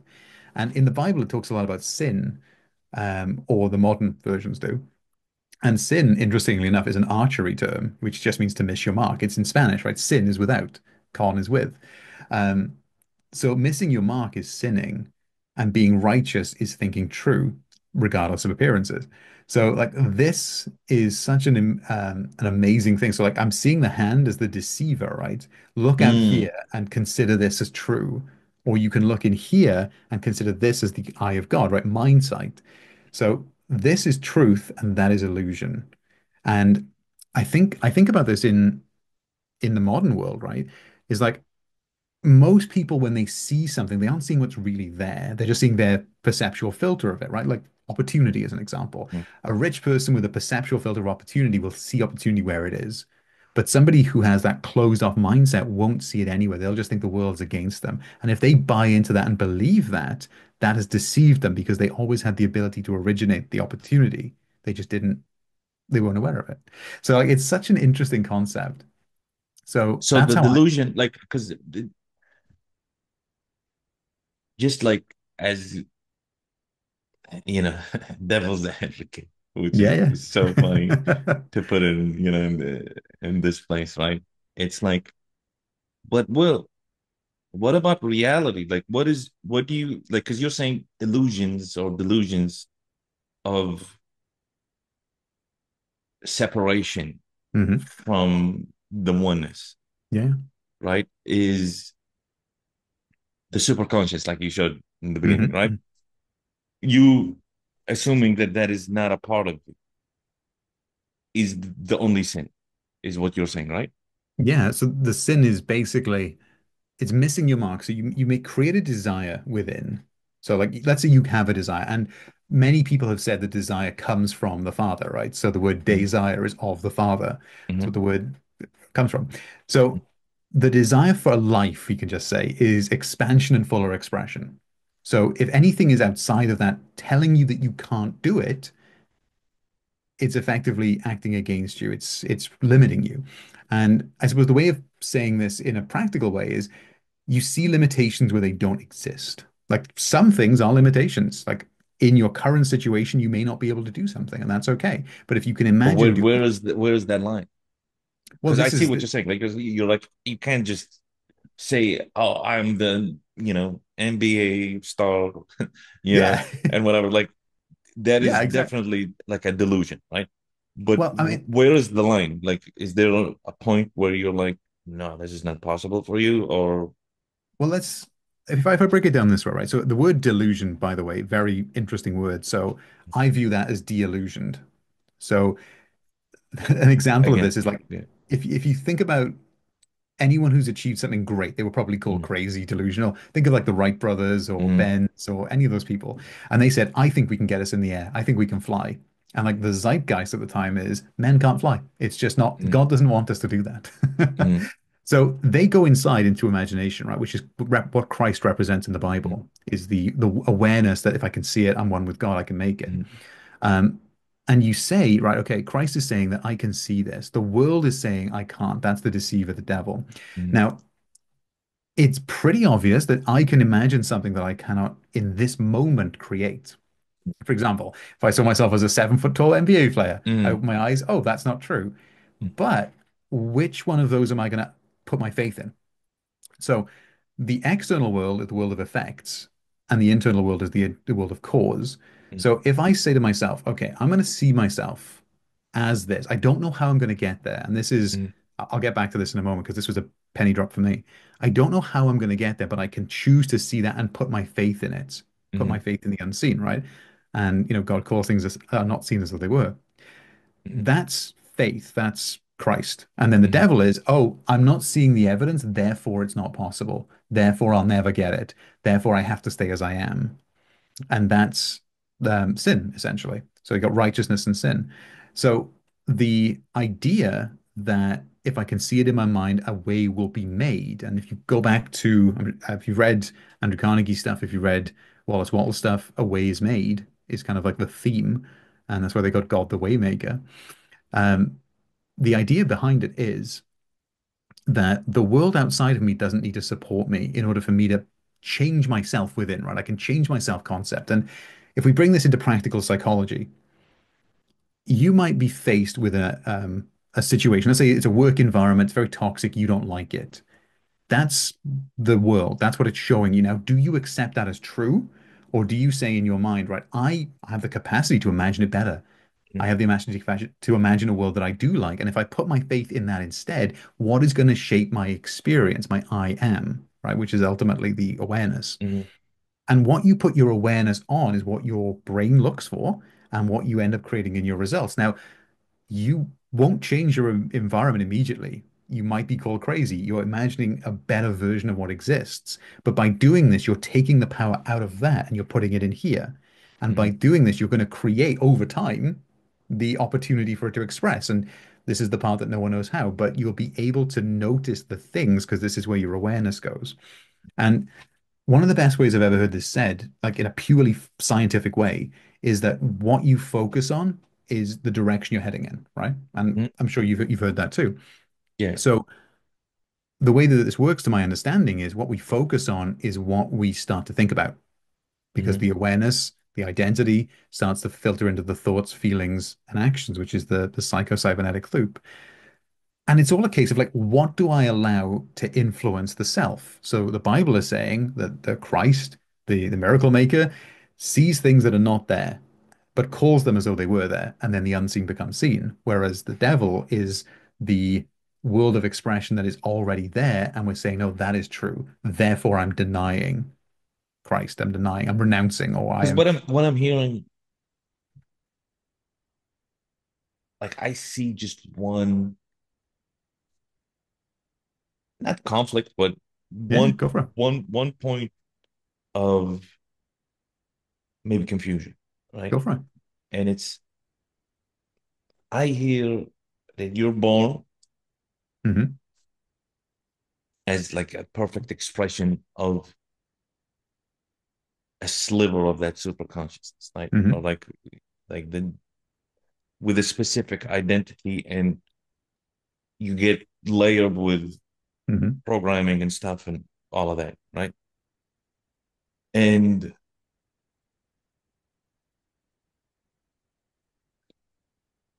your job first is to remove that programming as an adult Hmm.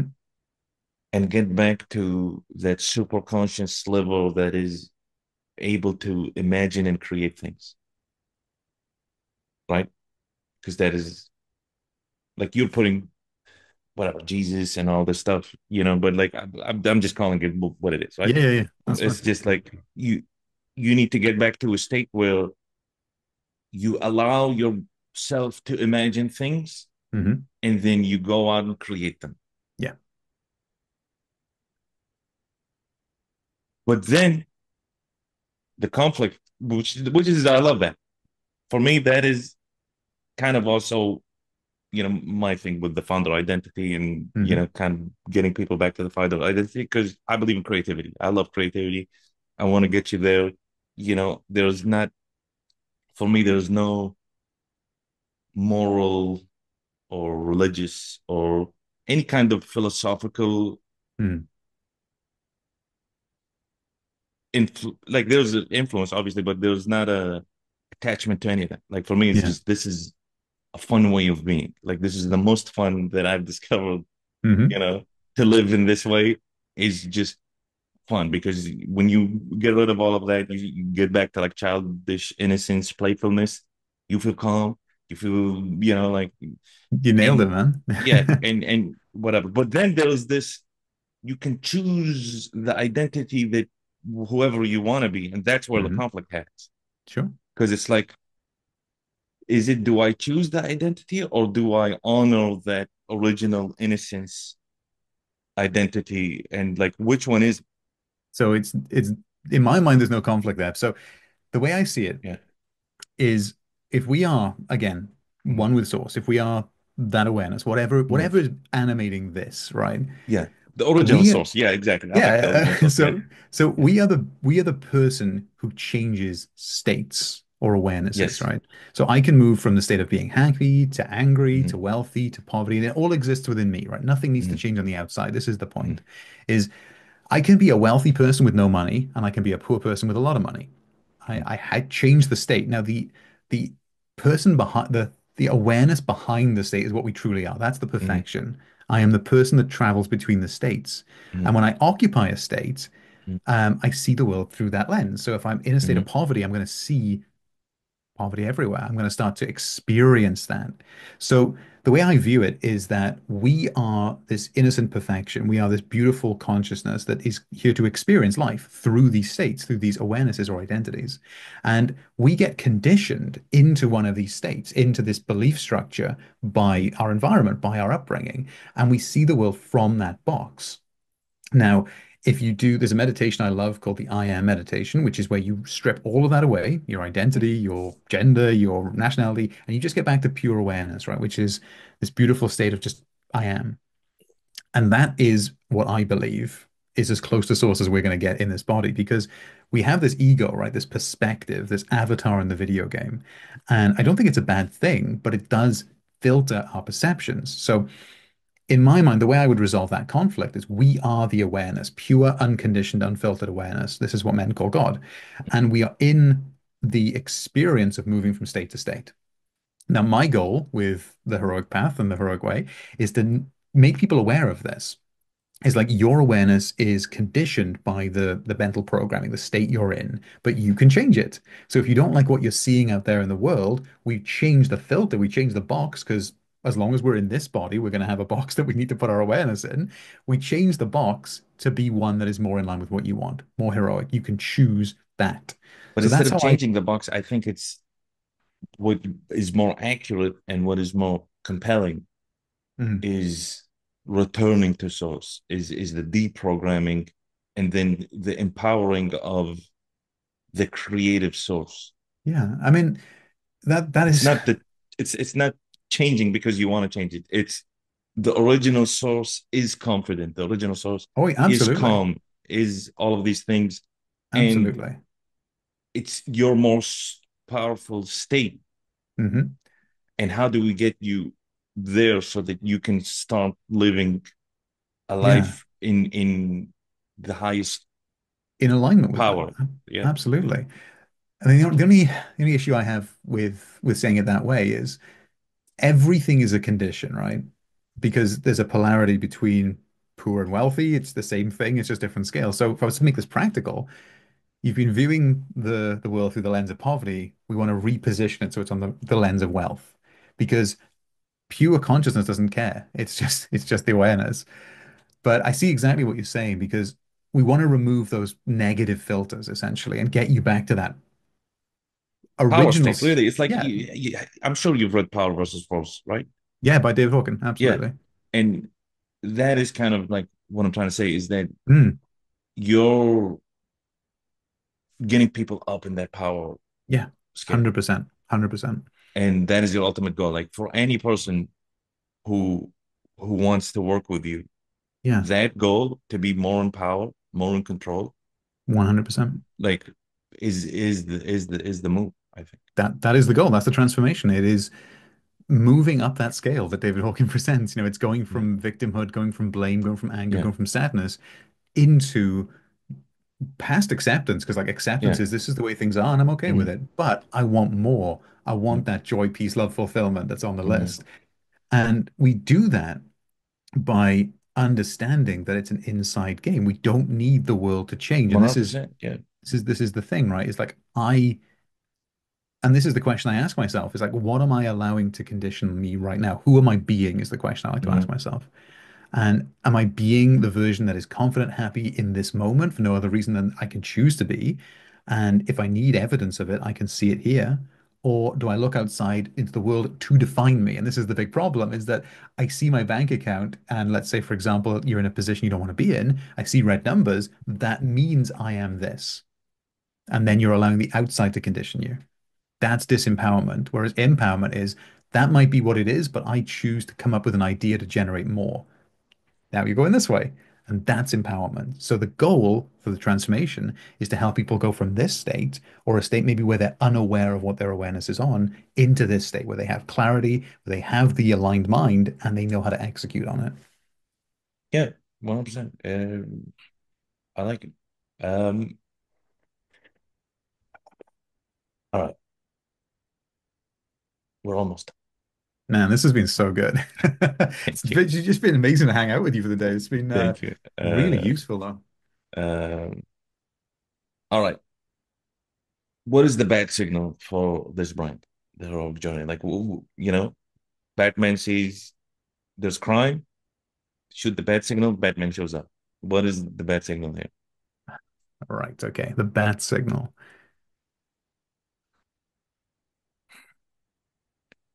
That's a damn good question. So somebody encounters frustration, not getting the result they want. They call me, we fix it together.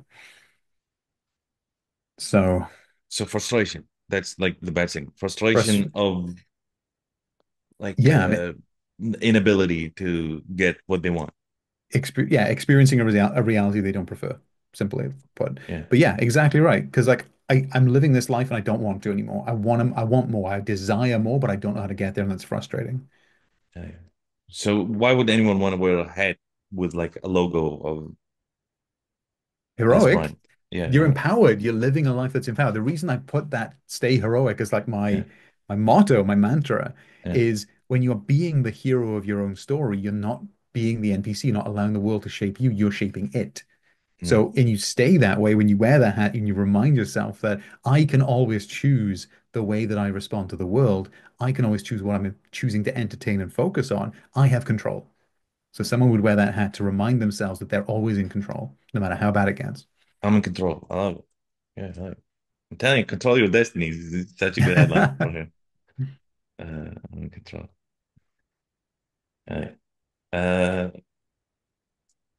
it- Describe your business in 6 words. Like I'm new. I don't know anything about it. Okay, so Hit me in 6 words. now I've got the boilerplate become the hero of your story, but that doesn't really explain the business. No. Um, Hey, I heard Will Carter was, doing something. What is he doing? Oh, Will's help doing. Yeah. to What is he doing? so basically I'm just going to spitball here, but like it's Hmm. empowering entrepreneurs to create the life. No, that's generic. Con Basically, it's empowering entrepreneurs to be in control of their own story, their own life. How do I put that into 6 words? Okay, empowering. He lets people control their destiny. Yeah, I was just going to say empowering entrepreneurs to control Uh, their destiny or life. Experience. Empowering entrepreneurs to control their experience or life or destiny. Control your destiny does sound nice. and destiny has in it this theme of like, I'm destined to be something, or like Hmm, there's an end transformation in destiny that is not in life. yeah. And the thing is, we're always destined to get more of what we focus on. So Hmm. there is a practical element to it too. Because like Yeah. by the time we see something out there in the world, it's already done. So we have to reject it and go within and see something new. Hmm. So yeah, we're always creating a new destiny, you could say. Hmm. Yeah, and it has like the destination. It has a lot of just emotional thematic things that are Mm, tied to it, yeah, you know. And it's also ironic because you used to play Destiny, so I did. I did used to play a lot of Destiny. so, so it's kind of like full circle. Even the peak thing, like you're like, oh, my proudest moment is helping someone who was at the peak stay Mhm. on the peak. Yeah, It's such I a I never even it's considered it's so that. ironic. It's Well, foreshadowing. It's great. But yeah, last question. Imagine okay. your life at peak impact. I want you to draw your impact at that. I'm going to redraw the impact. Okay. Mhm. Oh, it's not quite as clear as it was before, but Hmm. so what are we doing? Just imagine peak impact, peak power. You got me in villain mode now as well, thinking about how I changed the world. Um, But also, you're in it. You like in yeah, all of yeah. the stuff you're saying sounds, you know, I feel like it's common also of a lot of people to kind of remove themselves from the picture, but you are part of this world. Like what you like, what you feel, what all of these things are important. Hmm. It's kind of like the pricing exercise, right? They said, oh, 3,000 to 8,000, and you went to Hmm. 3,000 just because you're like, it's good enough for me, but it's affordable, Hmm. where it's like, no, what would make it fun for you, right? Hmm. Like you So, want to have like this playful childishness, right? Like children like to play, like so yeah, like in peak power and peak impact, you are in that so, playful mode, right? In that powerful, influential, playful, the whole thing. yeah. So I think in if I'm going like all out, completely no reserves here, Hmm. I'd probably be doing like a massive. Draw it. I don't want to hear it. I want you Oh, to okay, okay, draw it. okay, okay. Yeah. Yeah, yeah. Okay. Let me see what I can do here. My drawing Mhm. skills. Okay. Even abstractions, you can scribble, do Yeah. shapes, whatever you want. So it's going to be similar to before, but I won't tell you. I'll show you. Okay. So we got. I'm sure you can see that. So there's similar kind of thing, but now we're Hmm. being broadcast completely everywhere. Hmm. We're on a beach because Hmm. I like the beach retreats. Hmm. We're working with high impact people who really want to just go out and change the world for the better. So we're working through them to Hmm. promote the message, and we're getting all the eyeballs on it. So it's televised everywhere. Hmm. I'm imagining like bookshelves at the back where people can Yeah. access each of these five pillars that we've put together. Hmm. Because, as we've gone through, like this is probably, I'm going to keep saying it, the highest leverage work that we can do, and I want everyone to do it. But yeah, I'm having just a blast. I'm having a ball. I mean, I do love doing this anyway. This is why I do all the spaces and stuff. Just much, much bigger impact, much, much wider reach, more upscale. Love it. Love it. Hey, well done.